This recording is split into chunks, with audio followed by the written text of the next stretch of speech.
Gold, trusted gold buyers. మీరు తాకట్టు పెట్టిన బంగారాన్ని విడిపించి ఈ రోజు ఉన్న మార్కెట్ ధరకు కొనబడను.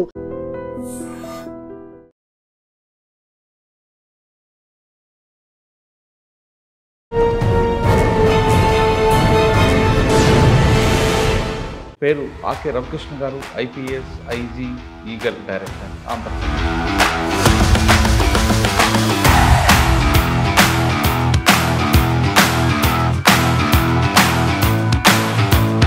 కొత్తపల్లి, పార్వతీపురం, కర్నూలు ఈ మూడిట్లో మీకు చేసిన మంచి కార్యక్రమం. పార్వతీపురంలో ప్రధానంగా ఒకసారి ఒక రకంగా పోలీసులు అంటే రక్షకులు, మనం వెళ్ళామంటే అందరూ బయటికి రావాలి. అప్పుడే మేము ప్రారంభించిన కార్యక్రమం చెల్లెల కోసం. ప్రతి మహిళ కూడా కప్పట్రాల గ్రామాన్ని మీరు దత్తత తీసుకోవడం వెనక ఉద్దేశం. నేను 2006లో ఐపీఎస్లో జాయిన్ అయ్యాను. జాయిన్ అయిన వెంటనే మాకు ఫ్యాక్షన్ వల్ల మహిళలు, పిల్లలు ఎక్కువ నష్టపోతారు. గ్రామం విడిపోయిన తర్వాత వీళ్ళు వ్యవసాయం చేయలేరు, వాళ్ళు వ్యవసాయం చేయలేరు. దాన్ని మార్పు చేయాలి. కేవలం పోలీసింగ్ వల్లే కాదు, ఫ్యాక్షన్ వల్ల ఎవరు కూడా నష్టపోయేది కానీ ఎవరు లాభపడేది, రెండు వర్గాలు నష్టపోయారు అనే ఉద్దేశంతో ఈ కప్పట్రాల గ్రామాన్ని సుమారుగా 2015లో తీసుకోవడం జరిగింది. కప్పట్రాలే కాకుండా చుట్టుపక్కల పత్తికొండ, కొన్ని అవుకు ఈ ప్రాంతాల్లో కూడా కనిపిస్తుంది ఫ్యాక్షన్. కప్పట్రాలనే అడాప్ట్ తీసుకోవడం, అక్కడ నైట్ టైం పడుకోవడం వెనక అంటే ఒక కప్పట్రాలనే కాదు, నేను ఎస్పీగా ఉన్నప్పుడు అన్ని ఫ్యాక్షన్ గ్రామాలను చూసిపోయాను. కప్పట్రాల మనకి ఫ్యాక్షన్ చరిత్ర చాలా ఎక్కువ ఉంటుంది. ఫ్యాక్షన్ సంస్కృతిని కూడా ఆ గ్రామం నుంచి వేరే గ్రామాలకి వెళ్ళడం కూడా అక్కడ జరగడం జరిగింది. ఈగల్ అని పెట్టడం ఏంటండి? ఈగల్ అంటే ఇంకా elite anti narcotics group for law enforcement abbreviation. ప్రత్యేకంగా ఈగల్ అంటే ఇంకా మనకి గ్రద్దుకు మనందరూ తెలుస్తుంది. 10 కిలోమీటర్ పైనుంచి కూడా చూడగలుగుతాం. సో ఆ క్వాలిటీస్ ప్రకారం కూడా ఈ సంస్థకి ఈగల్ అని పేరు పెట్టడం జరిగింది. ఆంధ్ర, ఒరిస్సా బోర్డులు పండుగ గంజా మీద ఫోకస్ చేయడం, దాన్ని పూర్తిగా కట్టడి చేయడం. ట్రాన్స్పోర్టేషన్, ఎలా ట్రాన్స్పోర్టేషన్ జరుగుతుంది, బస్సుల్లో జరుగుతుందా, కారులో జరుగుతుందా, కారులో ఒక ప్రత్యేకంగా అర బిల్డ్ చేస్తారు, డోర్లో కానీ ఇంకో దాంట్లో టైర్లో కానీ, ఇట్లా రకరకాల కొత్త మోడల్స్ ఆపరేషన్లను పరిశీలించడం. 22 ట్రైన్స్ మేము ఐడెంటిఫై చేస్తాం, ఒరిస్సా వచ్చే ట్రైన్స్. ఆ ట్రైన్స్ కూడా మేము చూడడం వల్ల ప్రత్యేకంగా ఆ ట్రైన్స్లో కొన్ని బాత్రూమ్స్లో కూడా కొంతమంది డ్రగ్స్ పెట్టి సరఫరా చేస్తారు. ఫ్లవర్తో ఉన్న గంజా దొరికితేనే కేసు ఉంటుంది, ఫ్లవర్ లేకుండా దొరికితే కేసు పోతుంది. సో దానికి ఏంటంటే ఈగల్ సెంటర్ ఆఫ్ ఎక్సలెన్స్లో అది ఒక ఇన్వెంటరీ కింద తయారు చేసి మేజిస్ట్రేట్ గారు ప్రొడ్యూస్ చేయాలి. స్టూడెంట్స్కి ఎవరైనా చేస్తున్నారు, మీ వాళ్ళకి కూడా. అది కాకుండా ఫిట్ ఎన్డీపీఎస్, ఆ వ్యక్తిని ఫిట్ ఎన్డీపీఎస్ ప్రకారం నేను 1 year వితౌట్ ఎఫ్ఐఆర్ అతను జైల్లో పెట్టచ్చు. సో అన్ని వైపుల నుంచి మెడికల్ షాప్కి వెళ్ళామంటే 2 రకాల డ్రగ్స్ ఉంటాయి. ఒకటి ఓటీసీ, ఒకటి ఎన్ఆర్ఎక్స్. ఓటీసీ అంటే ఓవర్ ది కౌంటర్, ఎన్ఆర్ఎక్స్ అంటే new prescription drugs. Without prescription they should not be sold.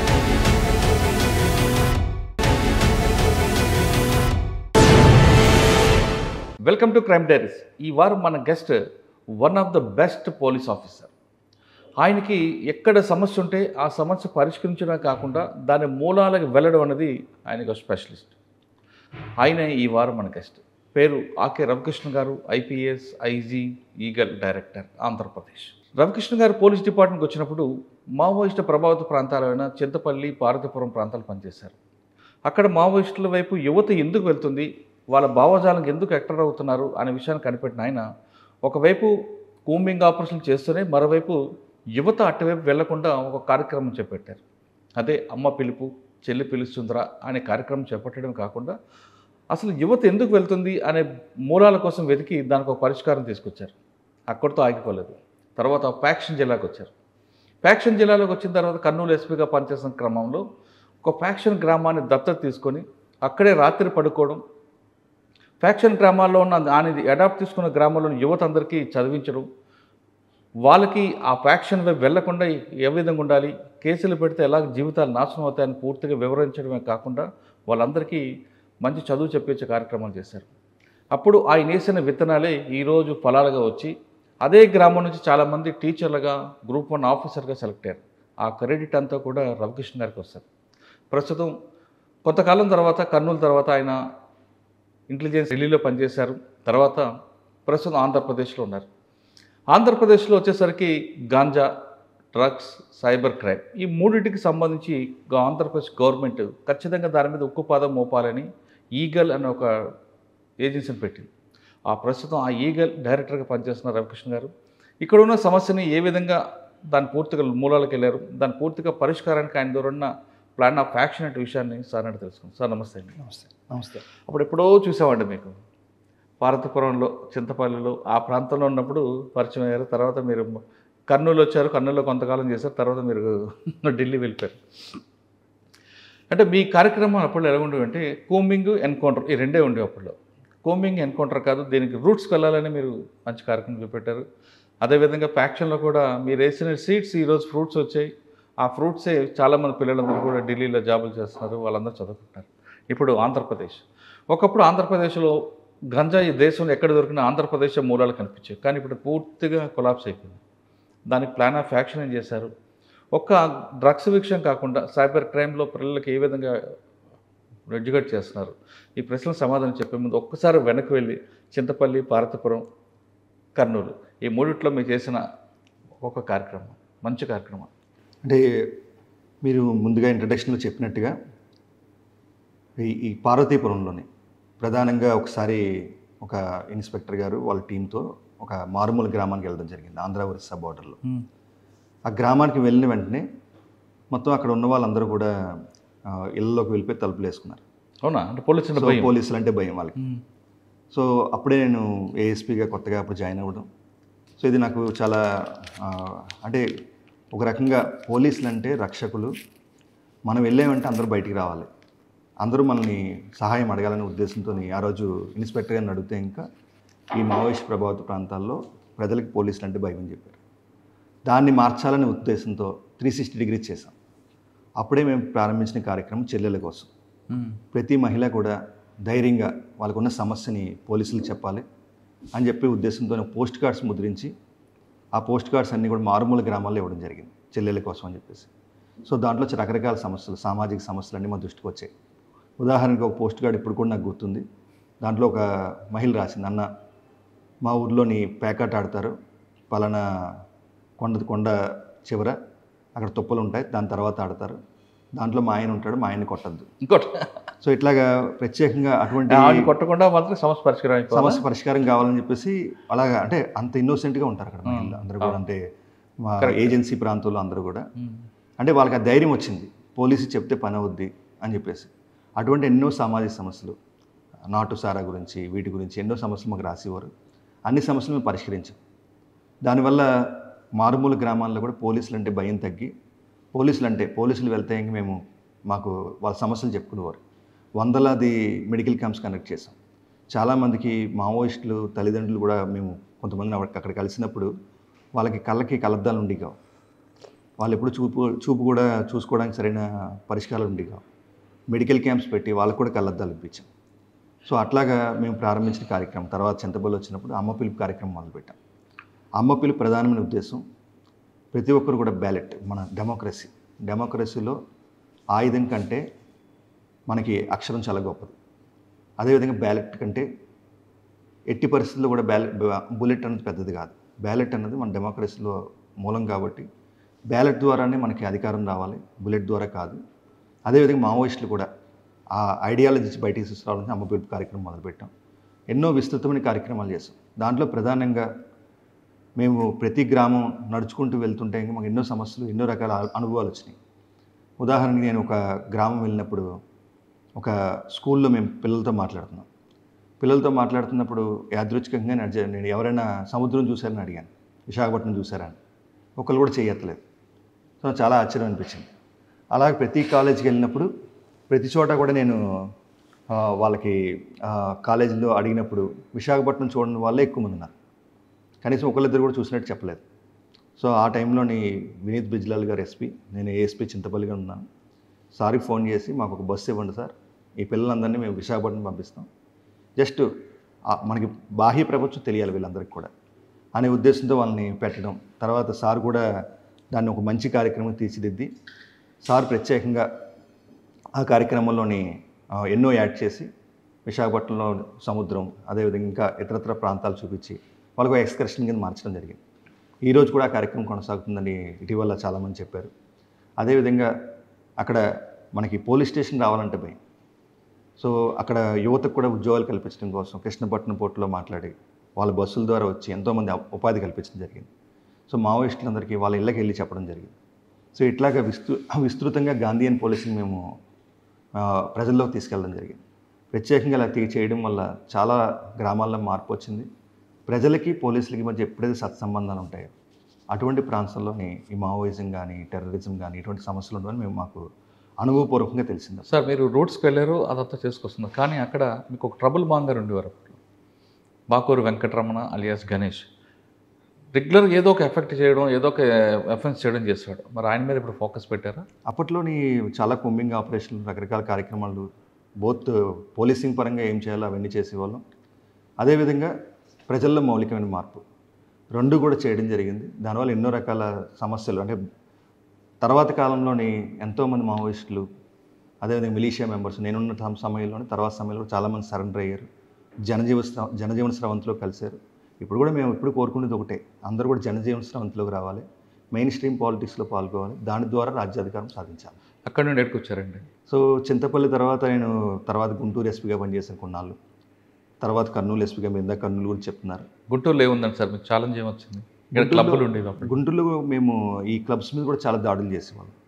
So ఒక రకంగా ప్యాకాట్ అనే సామాజిక వ్యసనాన్ని చాలా గట్టిగానే డీల్ చేసాం. అదేవిధంగా వీధి బాలల గురించి పనిచేయడం జరిగింది. అక్కడ ఎన్నో రకాల కార్యక్రమాలు చేస్తూ క్రైమ్ తగ్గించడం కోసం ప్రత్యేకంగా అక్కడ కూడా చెల్లెల కోసం కార్యక్రమం ఎక్కువ, ఎస్పెషల్లీ బేసిక్ పోలీసింగ్ చాలా కఠినంగా అమలు చేసాం గుంటూరులో. దానివల్ల ఈరోజు కూడా చాలామంది గుంటూరు నుంచి కనిపించిన వెంటనే వాళ్ళు చాలా ఆప్యాయంగా పలకరిస్తారు, మాట్లాడతారు. ఒక ఎస్పీగా కాకుండా వాళ్ళ కుటుంబ సభ్యులుగా నన్ను చూసుకుంటారు గుంటూరులో కూడా. సో అక్కడ కూడా ఎక్కడైతే హాస్టల్స్ ఉంటాయి, మహిళా hostels, eve teasing, crime against women, వాటి మీద ఎక్కువ ఫోకస్ చేయడం జరిగింది. అదేవిధంగా చైన్ స్నాచింగ్స్ అవన్నీ కూడా గుంటూరులో ఉన్నప్పుడు చాలా విస్తృతంగా వాటి మీద మేము ఫోకస్ చేయడం వల్ల బేసిక్ పోలీసింగ్ చాలా స్ట్రెంథన్ చేయడం జరిగింది. సార్ గుంటూరు నుంచి అంటే మీరు మావోయిజం నుంచి రౌడీజంకి వచ్చారు, రౌడీజం నుంచి ఫ్యాక్షనిజంకి వెళ్ళారు. ఫ్యాక్షన్ కర్నూలు వెళ్ళగానే అప్పటికే కర్నూలు ఫ్యాక్షన్ జిల్లాలుగా పేరుంది. అంటే అంతకుముందు పనిచేసిన ఆఫీసులు ఎన్కౌంటర్లు చేసినా ఇంకా అక్కడక్కడ కనిపిస్తుంది. పర్టికులర్గా కప్పట్రాల మీకు వచ్చిన ఛాలెంజ్ ఏంటి? కప్పట్రాల గ్రామాన్ని మీరు దత్తత తీసుకోవడం వెనక ఉద్దేశం ఏంటి? నేను 2006లో ఐపీఎస్లో జాయిన్ అయ్యాను. జాయిన్ అయిన వెంటనే మాకు ఈ రాష్ట్రం అంతా కూడా మాకు కొన్ని ఫస్ట్ మేము వచ్చి రాగానే డిస్ట్రిక్ట్ ప్రాక్టికల్ ట్రైనింగ్ అని అన్ని చోట్లకి పంపించారు. సో 2007లో మొదట నేను చూసిన విలేజ్ కప్పట్రాల. సో ఆ రోజే నేను చాలామందితో మాట్లాడడం జరిగింది, కొంతమంది కుటుంబ సభ్యులతో మాట్లాడడం జరిగింది. ఫ్యాక్షన్ వల్ల మహిళలు, పిల్లలు ఎక్కువ నష్టపోతారు. గ్రామం విడిపోయిన తర్వాత వీళ్ళు వ్యవసాయం చేయలేరు, వాళ్ళు వ్యవసాయం చేయలేరు. వీళ్ళ పంటను వాళ్ళు ధ్వంసం చేస్తారు, వాళ్ళ పంటను వీళ్ళు ధ్వంసం చేస్తారు. అత్యంత పేదరికంలో చాలామంది నివసిస్తారు. జైలుకి వెళ్ళినా, చనిపోయినా వాళ్ళ కుటుంబాలు వేధిన పడతాయి. ఆ పిల్లలు చదువుకోకుండా ఉన్న పరిస్థితులు అన్నీ చాలా చాలా బాధాకరమైన పరిస్థితులు నేను చూడడం జరిగింది. నేను 2014లోని కర్నూలు ఎస్పీగా ఛార్జ్ తీసుకున్న తర్వాత మొదటి రోజు నేను విజిట్ చేసిన విలేజ్ కూడా కప్పట్రాల. సో అలాగా కప్పట్రాలకి నాకు పోలీసింగ్ అంటే పోలీస్గా నేను ఐపీఎస్గా జాయిన్ అయిన నుంచి మొత్తం ప్రతిరోజు కూడా నాకు ఒక అంచనా ఉంది, ఆ కప్పట్రాల విలేజ్లో ఏం జరుగుతుంది, ఎలా జరుగుతుంది, దాన్ని మార్పు చేయాలి. కేవలం పోలీసింగ్ వల్లే కాదు, గాంధీయన్ పోలీసింగ్ అంటే ఇంకా మనం ఎక్కువగా ప్రజలతోనే మమేకం అవడం వల్ల వాళ్ళకి పోలీస్ కేసుల వల్ల వచ్చే నష్టాలు చెప్పాలి. అదేవిధంగా వాళ్ళ మౌలికమైన మార్పు తీసుకురావాలి. ఈ ఫ్యాక్షన్ వల్ల ఎవరు కూడా నష్టపోయేది కానీ ఎవరు లాభపడేది లేదు, రెండు వర్గాలు నష్టపోతాయి అనే ఉద్దేశంతో ఈ కప్పట్రాల గ్రామాన్ని సుమారుగా 2015లో దత్తత తీసుకోవడం జరిగింది. సో ఆ దత్తత తీసుకున్న తర్వాత లాట్ ఆఫ్ అని ఎన్నో కార్యక్రమాలు చేపట్టడం జరిగింది. సార్ మీరు వెళ్ళకముందో వెళ్ళిన తర్వాత వెంకటప్పల నాయుడు మట్ట జరిగింది ముందండి, అది తర్వాత 2008లో ఎప్పుడు జరిగింది. అచ్చా, అక్కడ నుంచి మీరు దాని మీద ఎక్కువ ఫోకస్ పెట్టుకున్నారు. 2014లో నేను ఎస్పీగా జాయిన్ అయినప్పుడు నేను ఆ గ్రామాన్ని విజిట్ చేయడం, ఆ గ్రామంలో ఎంతమంది నష్టపోయారు వీళ్ళందరినీ గమనించడం, ఎన్నో కథలు. అంటే నేను ఎక్కువ నా మొదటి రోజు నుంచి నేను ఉద్యోగంలో జాయిన్ ఐపీఎస్లో ఎక్కువగా ప్రజలతో కలిసేవాడిని. ప్రజలు ఎక్కడికి మనం కలుస్తామో నాకు విస్తృతంగా గ్రౌండ్ లెవెల్ సమాచారం నాకు తెలిసింది. నేను ఎక్కడ పని చేసినా సరే గ్రామాల నుంచి కూడా నాకు ప్యూర్ ఇన్ఫర్మేషన్, అంటే ఇంక వాళ్ళు చెప్తుంటారు ఇక్కడ ఈ సమస్య రాబోతుంది. సో అందుకే ముందుగానే మేము ఆ సమస్య రాకుండా, ఆ సమస్య పెద్దది కాకుండా పరిష్కారాలు చేసేవాళ్ళం. కొన్ని సందర్భాల్లో సబ్ ఇన్స్పెక్టర్ తెలియని సమాచారం కూడా ఎస్పీకి నాకు వచ్చింది. దానివల్ల ఏమైందంటే లా అండ్ ఆర్డర్ పరిస్థితి, శాంతి భద్రతలను పటిష్టంగా చేయడం కోసం మనం ఎన్నో రకాలుగా ప్రజలతో మమేకం అవ్వాలి. అధికారులందరూ కూడా ప్రజలతో మమేకం అయితే ఇంకా ఖచ్చితంగా మౌలికమైన మార్పు వస్తుంది. అదేవిధంగా ప్రజల్లో కూడా నమ్మకం కలుగుతుంది. సార్ ఒక కప్పట్రాలే కాకుండా చుట్టుపక్కల పత్తికొండ, కొన్ని అవ్వుకు ఈ ప్రాంతాల్లో కూడా మీకు కనిపిస్తుంటారు ఫ్యాక్షన్. కానీ మీరు కప్పట్రాలనే అడాప్ట్ చేసుకోవడం, అక్కడ నైట్ టైం పడుకోవడం అనక అంటే ఒక కప్పట్రాలనే కాదు, నేను ఎస్పీగా ఉన్నప్పుడు అన్ని ఫ్యాక్షన్ గ్రామాల మీద దృష్టి పెట్టాను. కప్పట్రాల మనకి ఫ్యాక్షన్ చరిత్ర చాలా ఎక్కువ ఉన్న చరిత్ర. అంటే ఇంకా మనకి రాయలసీమ అనగానే, కర్నూలు అనగానే కప్పట్రాలు అందరూ గుర్తొస్తుంది. ఎందుకంటే ఫ్యాక్షన్ వల్ల ఎక్కువ నష్టపోయిన గ్రామం అదే. ఫ్యాక్షన్ సంస్కృతిని కూడా ఆ గ్రామం నుంచి వేరే గ్రామాలకి వెళ్ళడం కూడా అక్కడ జరగడం జరిగింది. దానివల్ల ఈ గ్రామం ప్రత్యేకత ఉండడం వల్ల ఆ గ్రామాన్ని దత్తత తీసుకోవడం జరిగింది. ఆ గ్రామంలో కూడా చాలా కథలు, మనం ఉదాహరణకి నేను ఒక స్కూల్కి వెళ్ళాను, గ్రామంలో స్కూల్కి. అక్కడ 6వ క్లాస్ నుంచి 10వ క్లాస్ చదివే పిల్లలు కూడా ఎలిమెంటరీ స్కూల్ వరండాలకు వచ్చి చదువుకుంటున్నారు. అంటే వాళ్ళకి ప్రత్యేకంగా బడి లేదు. సో వాళ్ళు ఎందుకు ఇలా జరిగిందంటే ఇంకా సుమారుగా ఒక 15-20 సంవత్సరాల క్రితమే కప్పట్రాలకి హై స్కూల్ శాంక్షన్ అయింది. అప్పట్లో ఫండ్స్ కూడా శాంక్షన్ అయినాయి. కానీ గ్రూప్ తగాదాల వల్ల ఆ పర్టికులర్ బడి రాలేకపోయింది. సో ఆ ఫైల్ ఎక్కడ నుంచి తీసుకుని ప్రత్యేకంగా ఫైల్ తయారు చేసుకుని ఎస్పీ కింద కాకుండా ఒక కప్పట్రాల దత్తత తీసుకుని ఒక పౌరుడిగా నేను జిల్లా కలెక్టర్ గారిని, ఇంకా అప్పుడున్న మినిస్టర్ గారిని అందరినీ కలవడం జరిగింది. ఇమీడియట్గా వాళ్ళు ఫండ్స్ శాంక్షన్ చేయడం, ప్రతి బ్రిక్ కూడా ఈరోజు నాకు తెలుసు అక్కడ కప్పట్రాలు బిల్డ్ చేయడం. తర్వాత ఎంతోమంది మంచి వ్యక్తులు, మంచి సంస్థలు వాళ్ళందరూ ముందుకు వచ్చి ఈరోజు మొత్తం దేవనకొండ మండలంలోనే అతిపెద్ద స్కూల్ని అక్కడ ఏర్పాటు చేయడం జరిగింది. ఈరోజు కప్పట్రాలలో మంచి చదువుకున్న వాళ్ళు, కొంతమంది ఇప్పుడు డాక్టర్లు అవ్వాలని, ఇంజనీర్లు అవ్వాలని, సివిల్ సర్వీసెస్లో జాయిన్ అవ్వాలని ఎంతోమంది ఇప్పుడు స్ఫూర్తితో ముందుకు వస్తున్నారు. ఈ ఇంటి కారణం ఏంటంటే ఆ స్కూల్ నుంచి ఆ మార్పు మొదలైంది. తర్వాత స్త్రీశక్తి భవనం కట్టాం, మహిళా సంఘాలు పెట్టాం. మన కప్పట్రాలు దత్తత తీసుకోకముందు ఒకే ఒక సంఘం ఉండేది, అది కూడా డిఫరెంట్లో ఉండేది. ఈరోజు 100 సంఘాలు ఉన్నాయి మా గ్రామంలో. మా గ్రామంలో సుమారుగా 1000 మంది మహిళా సంఘాల్లో పనిచేస్తున్నారు. వాళ్ళకి ప్రత్యేకంగా ప్రతి వారం కూడా మేము ఒక వీడియో కాన్ఫరెన్స్ పెట్టుకుంటాం. ఒక్కొక్కసారి నేను అందుబాటులో లేనప్పుడు మా మిస్సెస్ కూడా దాన్ని కాన్ఫరెన్స్లో పాల్గొంటుంది. మహిళా సంఘాలు గైడ్ చేయడం, ప్రపంచంలో జరుగుతున్న విస్తృతమైన విషయాలన్నీ కూడా వాళ్ళకి చెప్పడం, దాని ద్వారా స్ఫూర్తి పొందడం. ప్రధానంగా మాకు కావాల్సింది అక్కడ లైవ్లీహుడ్స్, 3 లైవ్లీహుడ్స్ రావాలి. మన మహిళా సంఘాలు, మహిళల చేతుల్లో డబ్బులు ఉండాలి. అలా సంపద పెరిగింది. మాకు ఇంకా అద్భుతమైన కథ ఉంది ఒకటి. కప్పట్రాల్లో నేను దత్తత తీసుకున్న రోజు నుంచి నాకు రైతుల నుంచి చాలా ఫోన్ కాల్స్ వచ్చాయి. దేవనకొండలోని ఆంధ్రప్రదేశ్ గ్రామీణ బ్యాంక్ ఉంది, మేనేజర్ గారు ఒకసారి చెప్పండి సార్, మాకు లోన్స్ కావాలని చెప్పేసి. తర్వాత నేను స్టడీ చేస్తే ఇంకా కప్పట్రాలకి ఎవరు లోన్ ఇచ్చేవారు కాదు. ఏ లోన్ అడిగినా సరే ఏదో పేపర్ లేదని చెప్పేవారు. దానికి కారణం ఏంటంటే ఇంకా కొంతమంది బ్యాంకర్స్ని, కొంతమంది వ్యక్తులు గ్రామంలోకి వెళ్తే అంతకుముందు ఎప్పుడో కొట్టారని, వాళ్ళు డబ్బులు వెనక్కి కట్టరని, కప్పట్రాలంటే భయం అని. సో దానివల్ల ఎవరికి లోన్స్ దొరికి కాదు. దీనివల్ల రైతులు చాలా నష్టపోయేవారు. వాళ్ళు వేరే మనీ లెండర్స్ దగ్గర వాళ్ళ దగ్గర అప్పులు తీసుకుంటే 10%, 15% తీసుకోవాలి. సో దీనికి నేను అంతకుముందు ఐపీఎస్లో జాయిన్ అయ్యకముందు సుమారుగా కెనరా బ్యాంక్లో, రిజర్వ్ బ్యాంక్ ఆఫ్ ఇండియాలో ఒక 5-6 సంవత్సరాలు పనిచేశాను. ఎక్కడైతే బ్యాంక్ వస్తుందో ఆ ప్రాంతం మారిపోతుంది, ఎక్కడైతే పొదుపు ఉంటుందో ఆ ప్రాంతం మారద్దని నేను పూర్తిగా విశ్వసిస్తాను. దానికోసం అని చెప్పేసి ఒకసారి ఈ ఆంధ్రప్రదేశ్ గ్రామీణ బ్యాంక్ ఎలాగైనా ఒక బ్రాంచ్ కప్పట్రాల్లో పెట్టాలని ఒక సంకల్పం వచ్చింది. దానికి సంపత్ కుమార్ ఆచార్య గారని ఈయన ఆంధ్రప్రదేశ్ గ్రామీణ బ్యాంక్ ఎండి ఆ రోజు, సిండికేట్ బ్యాంక్ అనుబంధ సంస్థ, వాళ్ళది హెడ్ క్వార్టర్ కడపలో ఉంటుంది. సంపత్ కుమార్ ఆచార్య గారు ఒకసారి కడప నుంచి హైదరాబాద్ వెళ్తున్నారు. అది వేరే మేనేజర్ ద్వారా నాకు తెలిస్తే ఇంకా ఆయనకి ఫోన్ చేశాను.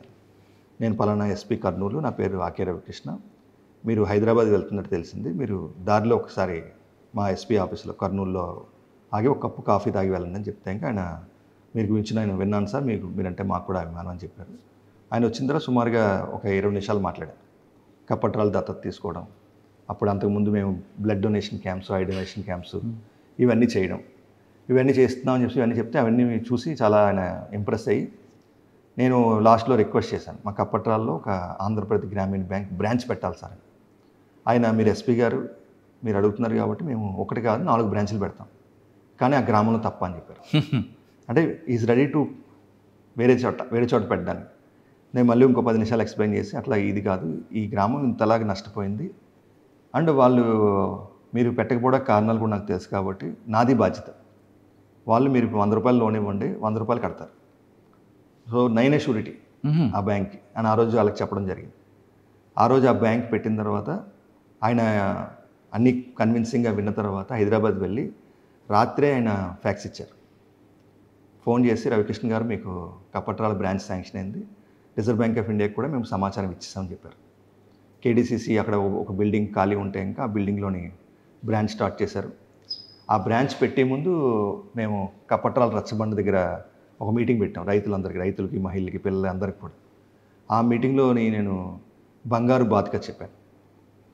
బ్యాంక్ అంటే బంగారు బాతులాంటిది. ప్రతిరోజు మీకు బంగారు గుడ్డు పెడతారు. మీరు ఆ గుడ్డు తీసుకుని బతకాలి, కానీ దాన్ని కోసేస్తే ఏముండదు. మీరు లోన్ తీసుకోండి, మళ్ళీ కట్టండి. ఎన్నిసార్లు మీరు లోన్ తీసుకుని లోన్ కట్టేస్తుంటే మీకు 100 సంవత్సరాల దాకా ఈ కపట్రాల గ్రామానికి సమస్య ఉందని చెప్పాను. ఆ మాట వాళ్ళు ఈరోజు కూడా గౌరవిస్తున్నారు. 10 సంవత్సరాలు అయింది అది బ్యాంక్ పెట్టి. ఈరోజు 14 కోట్ల మన టర్న్ ఓవర్తో బ్యాంక్ నడుస్తుంది. సూపర్. అండ్ ప్రతి మహిళా సంఘానికి వితౌట్ ఎనీ కొల్లాటరల్, అంటే ఇంకా వాళ్ళ ఆస్తులు కానీ పత్రాలు కానీ వీళ్ళ అగ్రికల్చర్ వ్యవసాయ భూమి కానీ ఏం పెట్టకుండా ఒక మహిళా సంఘానికి 15 లక్షల రూపాయలు లోన్ ఇచ్చే స్థాయికి చేరేవారు.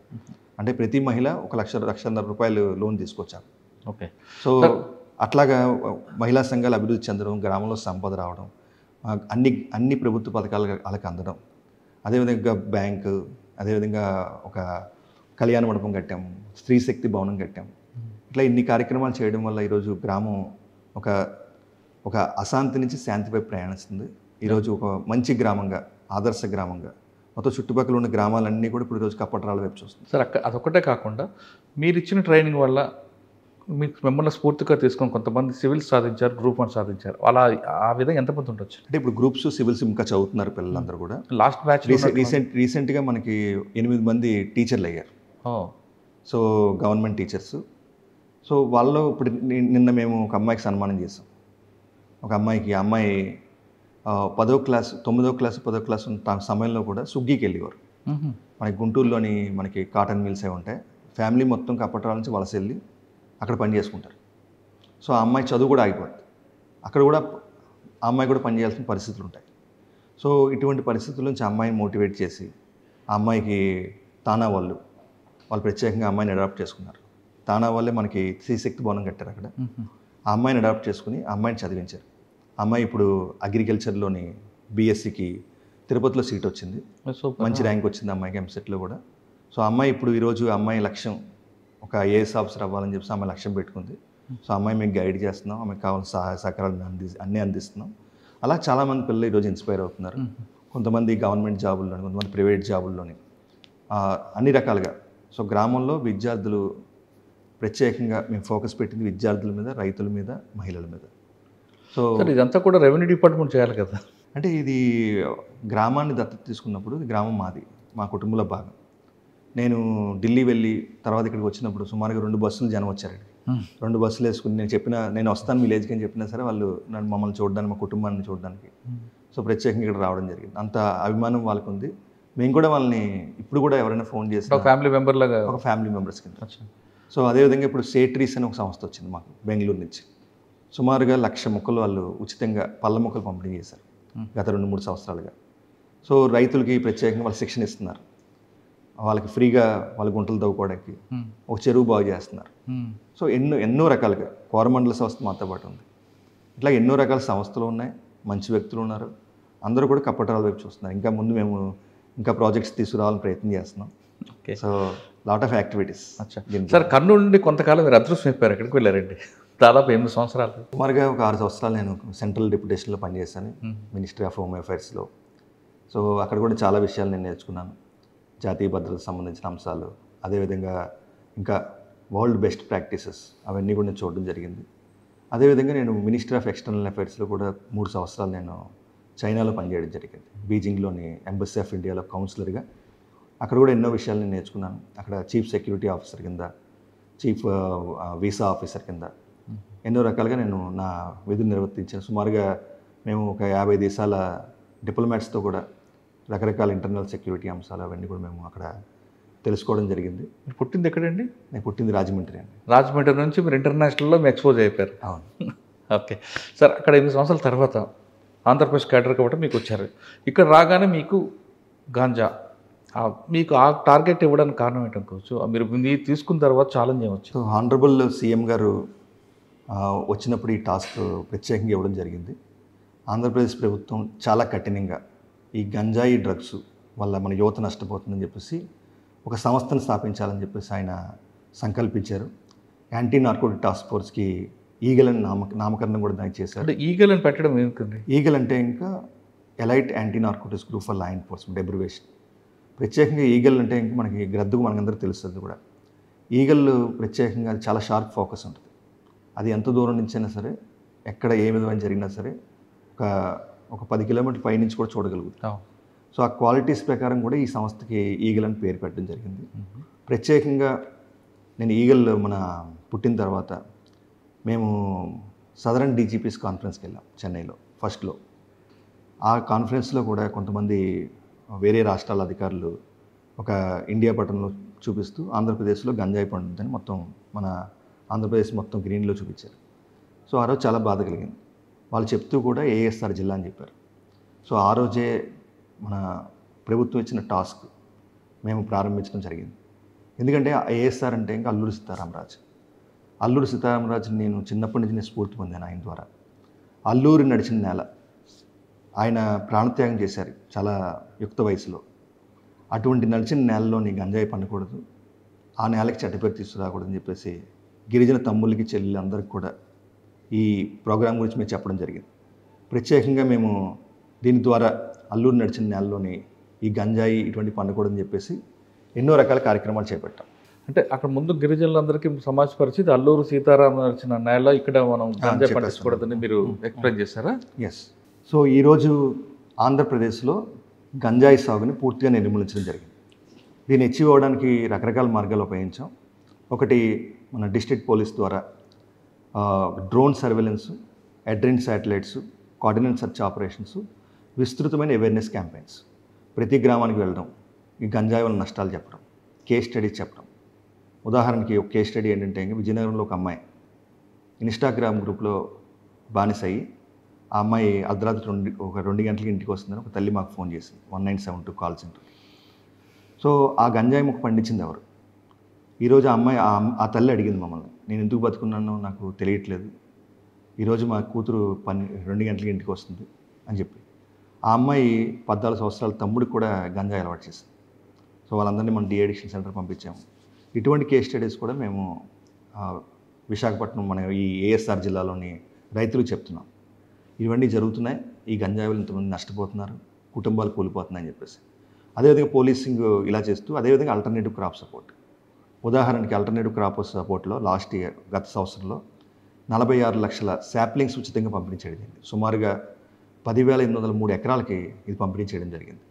ఈ సంవత్సరం గవర్నమెంట్ ఆపరేషన్ చైతన్యం అని చెప్పేసి 2 కోట్ల మొక్కలు పంపిణీ చేయాలని లక్ష్యం పెట్టుకుంది. 2 కోట్ల మొక్కలు పంపిణీ చేయడం కాకుండా 21 రకాల సీడ్స్ కూడా పంపిణీ చేయాలి.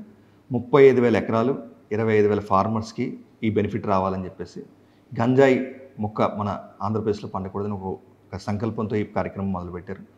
ఈ కార్యక్రమం పెద్ద ఎత్తున సక్సెస్ అవుతుంది. ఇటీవల కాలంలో కూడా ఈగల్, ఏఎస్ఆర్ జిల్లా పోలీసులు అందరూ కలిసి మొత్తం గ్రామాల్లోకి వెళ్తున్నాం, అక్కడ పరిశీలిస్తున్నాం, గతంలో పండిన ప్రతి ఎకరం కూడా చూస్తున్నాం. అదేవిధంగా ఎన్కాట్ మీటింగ్స్, జిల్లా కలెక్టర్ గారు చైర్మన్గా, అదేవిధంగా జిల్లా ఎస్పీ గారు మెంబర్ కన్వీనర్గా, నార్కో కోఆర్డినేషన్ మీటింగ్స్, అన్ని శాఖలు కలిసి మీటింగ్స్ కూడా ప్రత్యేకంగా ఏఎస్ఆర్ జిల్లాలో అన్ని జిల్లాలో జరుగుతుంది. ఇక్కడ కూడా ప్రత్యేకంగా వాళ్ళు అన్ని శాఖలు కూడా చెప్తున్నారు, ఎక్కడైనా సరే గంజా పండిందంటే ఆ సంబంధిత అధికారి, ఫారెస్ట్లో పండిందంటే beat constable is also responsible. దీనివల్ల మాకు ఈరోజు గంజాయి సాగు లేకుండా జరిగింది. కానీ మాకు ఒరిస్సా నుంచి సుమారుగా 6 జిల్లాల్లో పండుతుంది, మల్కాన్గిరి, కోరాపుట్ జిల్లాల్లో. అక్కడి నుంచి కూడా మనకి సరఫరా అవుతుంది. ఆ సరఫరాను ఆపడం గురించి కూడా లాట్ ఆఫ్ చెక్ పోస్టులు, సుమారుగా 85 చెక్ పోస్టులు పనిచేస్తున్నాయి. అదేవిధంగా విస్తృత సమాచారం ఇచ్చిపుచ్చుకోవడం కూడా ఏఎన్టీఎఫ్ ఒరిస్సాతోని, ఏఎన్టీఎఫ్ తెలంగాణతోని, కేరళతోని, తమిళనాడుతోని, ఇతరత్ర ఏఎన్టీఎఫ్స్ కూడా అనుసంధానం చేయడం. ఇవన్నీ చేయడం వల్ల లాట్ ఆఫ్ నెట్వర్క్స్ బ్రేక్ అవుతున్నాయి. సో ఇటీవల కాలంలో ఉదాహరణకి ఒక నెట్వర్క్ మేము బ్రేక్ చేసిన నెట్వర్క్, మాకు ఈగల్లోని ప్రత్యేకమైన మీటింగ్ జరుగుతాయి. ఒక కానిస్టేబుల్స్ లెవెల్ నుంచి అందరినీ కూడా మేము ఎంపవర్ చేసి, వాళ్ళు కూడా లీడర్ కింద లెక్క. సో వాళ్ళందరినీ పరిశీలించమంటే ఒక సమాచారం మాకు వచ్చింది. ఏఎస్ఆర్ జిల్లాలో రాజస్థాన్ నుంచి కొంతమంది మారుమూల గ్రామాల్లో స్వీట్ షాప్ నడుపుతున్నారు, హార్డ్వేర్ షాప్ నడుపుతున్నారు. సో అసలు అక్కడ స్వీట్లు కొనే వాళ్ళు ఎక్కువ ఉన్నారా లేరా అని మేము ఒక పరిశీలన చేస్తాం. సో సుమారుగా ఒక వారం రోజులు దాన్ని పరిశీలన చేస్తే ఒక్క కస్టమర్ కూడా షాప్లోకి రాలేదు ఎవరు కూడా. అలా ఒక కస్టమర్ రాకుండా రాజస్థాన్ నుంచి ఫ్యామిలీతో ఇంత దూరంలో ఎందుకు వచ్చి వ్యాపారం చేస్తున్నారు. ఆ పరిశీలన చేస్తే మాకు తెలిసింది చాలామంది దాంట్లోనే ఈ డ్రగ్ పెడ్లింగ్ చేస్తున్నారు, ఈ గంజా ట్రాన్స్పోర్టేషన్ ఎన్నో సంవత్సరాలుగా. అది మేము పరిశీలించిన తర్వాత సుమారుగా 12 రాష్ట్రాలకు సంబంధించిన వ్యక్తులందరినీ గుర్తించాం. వీళ్ళ ఎక్కువ మంది ఈ గంజాయి సరఫరా చేయడం, లేదంటే బయట నుంచి వచ్చిన వాళ్ళకి వాళ్ళు షెల్టర్ ఇవ్వడం, డబ్బుల్ని ఈ ఒరిస్సా సైడ్ ఫార్మర్స్కి డబ్బులు సప్లై చేయడం, ఇవన్నీ చూసి చాలా విస్తృతంగా మేము దాని మీద ఫోకస్ పెట్టడం, సర్విలెన్స్ పెట్టడం వల్ల ఈరోజు చాలామంది ఆ ప్రాంతాలు వెకేట్ చేసి వెళ్ళిపోయారు. కొంతమందిని మేము ఈ కేసుల్లోని అరెస్ట్ చేయడం కూడా జరిగింది. ఇట్లాగ నెట్వర్క్స్ బ్రేక్ చేయడం. అదేవిధంగా ఇటీవల కాలంలోనే మేము మెత్ అనే ఒక సింథటిక్ డ్రగ్స్, వాటిని కొన్ని కేసుల్లో పట్టుకున్నాం. కొకైన్ కొన్ని గ్రాములు పట్టుకున్నాం. ఈ కేసులో కూడా నెట్వర్క్స్ మీద మేము చాలా లోతుగా వెళ్ళి ఈ నెట్వర్క్స్ ఎంతమంది ఉన్నారు, ఎలా ఉన్నారు, ఎవరెవరితో వీళ్ళు కాంటాక్ట్స్లో ఉన్నారు, ఎవరెవరితో మాట్లాడుతున్నారు, ఎక్కడెక్కడ పార్టీలు పెట్టుకుంటున్నారు, ఇవన్నీ కూడా నెట్వర్క్స్ బ్రేకింగ్ మన రాష్ట్రమే కాకుండా వేరే రాష్ట్రంలో ఉన్న ఫార్వర్డ్ లింక్లో ఉన్న వాళ్ళు కూడా తీసుకొస్తున్నాం. ఇటీవల కాలంలో కొన్ని కేసుల్లో బెంగళూరు నుంచి కూడా కొంతమంది మేము అరెస్ట్ చేయడం జరిగింది. సో ఇట్లాగే నెట్వర్క్స్ బ్రేక్ చేయడం. ఎస్టీడీడీ అంటారు ఈ మోడల్ని. సోర్స్ అంటే మనకి ఆంధ్ర ఒరిస్సా బోర్డర్లో పండుతుంది గంజా మీద ఫోకస్ చేయడం, దాన్ని పూర్తిగా కట్టడి చేయడం. ట్రాన్స్పోర్టేషన్, ఎలా ట్రాన్స్పోర్టేషన్ జరుగుతుంది, బస్సుల్లో జరుగుతుందా, కారుల్లో జరుగుతుందా, కారుల్లో జరుగుతుంటే ఎటువంటి మోడస్ ఆపరండి, కొత్త మోడస్ ఆపరండి. మేము చూసినప్పుడు సపోజ్ ఉదాహరణకి ఒక కారులో ఒక ప్రత్యేకంగా అర బిల్డ్ చేస్తాడు, డోర్లో కానీ ఇంకో దాంట్లో టైర్లో కానీ. ఇట్లా రకరకాల కొత్త మోడల్స్ ఆపరేషన్లు మేము పరిశీలించడం, సమాచారాన్ని పటిష్టం చేయడం. అదేవిధంగా ట్రైన్స్ మీద ఆపరేషన్ ట్రైన్స్ని ఈగల్, ప్రత్యేకంగా narco canines, dog squads, GRP, RPF, local పోలీసులు అందరూ కలిసి విస్తృతంగా దాడులు చేయడం. సుమారు 22 ట్రైన్స్ మేము ఐడెంటిఫై చేస్తాం, ఒరిస్సా నుంచి వచ్చే ట్రైన్స్. ఆ ట్రైన్స్ని కూడా మేము చూడడం వల్ల ప్రత్యేకంగా ఆ ట్రైన్స్లో కొన్ని బాత్రూమ్స్లో కూడా కొంతమంది డ్రగ్స్ పెట్టి సరఫరా చేస్తున్నారు, గంజా చాక్లెట్ సరఫరా చేస్తున్నారు. ఇటీవల కాలంలో ఎంతోమందిని మేము అరెస్ట్ చేయడం జరిగింది, ఎన్నో కేసులు డిటెక్ట్ చేయడం జరిగింది. సార్ మీరు కల్టివేషన్ ఆపారు, అక్కడ కల్టివేషన్ అందరూ కూడా కమర్షియల్ క్రాప్ వైపు మళ్ళించుతున్నారు, అంతవరకు ఉంది, బాగుంది. కానీ కట్ ఆఫ్ ఏరియాలో అక్కడక్కడ కనిపిస్తున్నాయి అనేది ఒక వార్త ఉంది. నెంబర్ 1. నెంబర్ 2, అసలు మెయిన్ ట్రాన్స్పోర్ట్ కారిడార్ అనేది ఆంధ్రప్రదేశ్ కనిపిస్తుంది, దీన్ని బ్రేక్ చేయడానికి ఏం చేస్తున్నారు? నెంబర్ 2. నెంబర్ 3, మీరు ఎన్ఫోర్స్మెంట్ చేస్తున్నారు కానీ యూత్కి అని ఎడ్యుకేట్ చేయడానికి మీరు చేస్తున్న ప్రణాళిక ఏంటి? 3వది. నెంబర్ 4, ఇది కొత్త ఆర్గనైజేషన్, ఈ ఆర్గనైజేషన్ మీరు పిల్లర్ నుండి స్లాబ్ వరకు మీరే బిల్డప్ చేసుకున్నారు, బ్రిక్ బై బ్రిక్. అసలు స్టార్టింగ్ నుంచి పునాల దగ్గర నుండి మీరు ఎలా కట్టుకుంటూ రావాలకి దీనికి ఇన్ఫ్రాస్ట్రక్చర్లో కానీ మీకు మ్యాన్ పవర్ విషయంలో కానీ మీకు సపోర్ట్ గవర్నమెంట్ ఏ విధంగా ఇస్తుంది? సో ముందుగా మీరు చెప్పింది ఎక్కడైతే మనకి ట్రాన్స్పోర్టేషన్ కట్ ఆఫ్ ఏరియాస్ అంటే మీరు చెప్పినట్టు కోరాపుట్టు, మల్కాన్గిరి ఆ ప్రాంతాల నుంచి అంటే ఒరిస్సా సైడ్ ఉన్న విలేజ్లో ఇప్పుడు కూడా కొంత గంజాయి పండుతుంది, అది వాస్తవమే. అందుకని మేము ఏఎన్టీఎఫ్ ఒరిస్సా కూడా మేము సమాచారం ఇస్తున్నాం. అదేవిధంగా ఎస్పీ టు ఎస్పీ కొంతమంది మాజీ నక్సలైట్లు కూడా గంజాయి పండిస్తున్నారన్నది ఒక సమాచారం. అది కూడా ఉంది. నక్సలైట్లు కూడా ఇదివరకు మావోయిస్టులు కూడా గంజాయిని ప్రోత్సహించిన సందర్భాలు ఉన్నాయి. వాళ్ళు కొంత మనీ కానీ ఇంకా ఏదైనా రూపంలో తీసుకున్నట్లు కొన్ని కేసులు కూడా నమోదై ఉన్నాయి దానికి సంబంధించి. సో ప్రత్యేకంగా దానికోసం అని కట్ ఆఫ్ ఏరియాస్ అన్నింటిలో కూడా మేము మానిటరింగ్ సర్వేలెన్స్ పెంచడం జరిగింది. ముఖ్యంగా ట్రాన్స్పోర్టేషన్, ఏ వాహనాలు అటు సైడ్ వెళ్తున్నాయి, ఏ వాహనాలు బ్యాక్ వస్తున్నాయి, ఆ వాహనాల మీద మానిటరింగ్, సమాచారాన్ని ఇంటెలిజెన్స్ వ్యవస్థని చాలా పటిష్టం చేసాం. దానివల్ల మాకు ప్రత్యేకంగా ఇన్పుట్స్ వస్తున్నాయి. దానివల్ల ఇన్పుట్స్తో ఈ మధ్యకాలంలో మేము చాలా ఆపరేషన్ చేస్తాం. అంటే మీరు వెహికల్స్ పట్టుకుంటారని కొంతమంది నడుచుకుంటూ నడుచుకుంటూ కూడా వస్తున్నారు, కాలినడకన వస్తారు. నర్సీపట్నం ఘాటి దిగిన తర్వాత అక్కడ కూడా కొన్ని అన్నవరం అక్కడ వరకు వస్తున్నారు. ఇటీవల కాలంలో మనం అనకాపల్లిలోని ఈగల్ అనకాపల్లి పోలీసులు కలిసి ఒక పెద్ద కేసుని ఎవరైతే కాలినడకన వస్తున్నారో సుమారుగా 800 kgs గంజాని కూడా పట్టుకోవడం జరిగింది. సో అన్ని వైపుల నుంచి అంటే ఇప్పుడు నక్సల్స్ ఎవరైతే ఈ డ్రగ్ పెడ్లర్స్ ఉంటారో మనం ఒక మెథడ్ అనుకుంటే వాళ్ళు ఇంకో మెథడ్లో వస్తుంటాం. కాబట్టి అన్ని మెథడ్స్లో మనం సమాచారం సేకరించడం, సమాచారాన్ని విస్తృతంగా మనం గతంలో ఎవరైతే ఈ డ్రగ్ పెడ్లర్స్ ఉన్నారో వాళ్ళు బయటకు వచ్చిన తర్వాత చాలామంది కొంతమంది మారారు. దాంట్లో ఆ మారిన వాళ్ళు కూడా మనకు సమాచారం ఇస్తున్నారు. కాబట్టి ఇది కూడా మనకి అన్ని రకాలుగా, ఒక రకం కాదు అన్ని రకాలుగా మనం చేయడం జరుగుతుంది. అదేవిధంగా మీరు విద్యార్థులు అడిగారు రెండో ప్రశ్న. Eagle one of the major task demand side.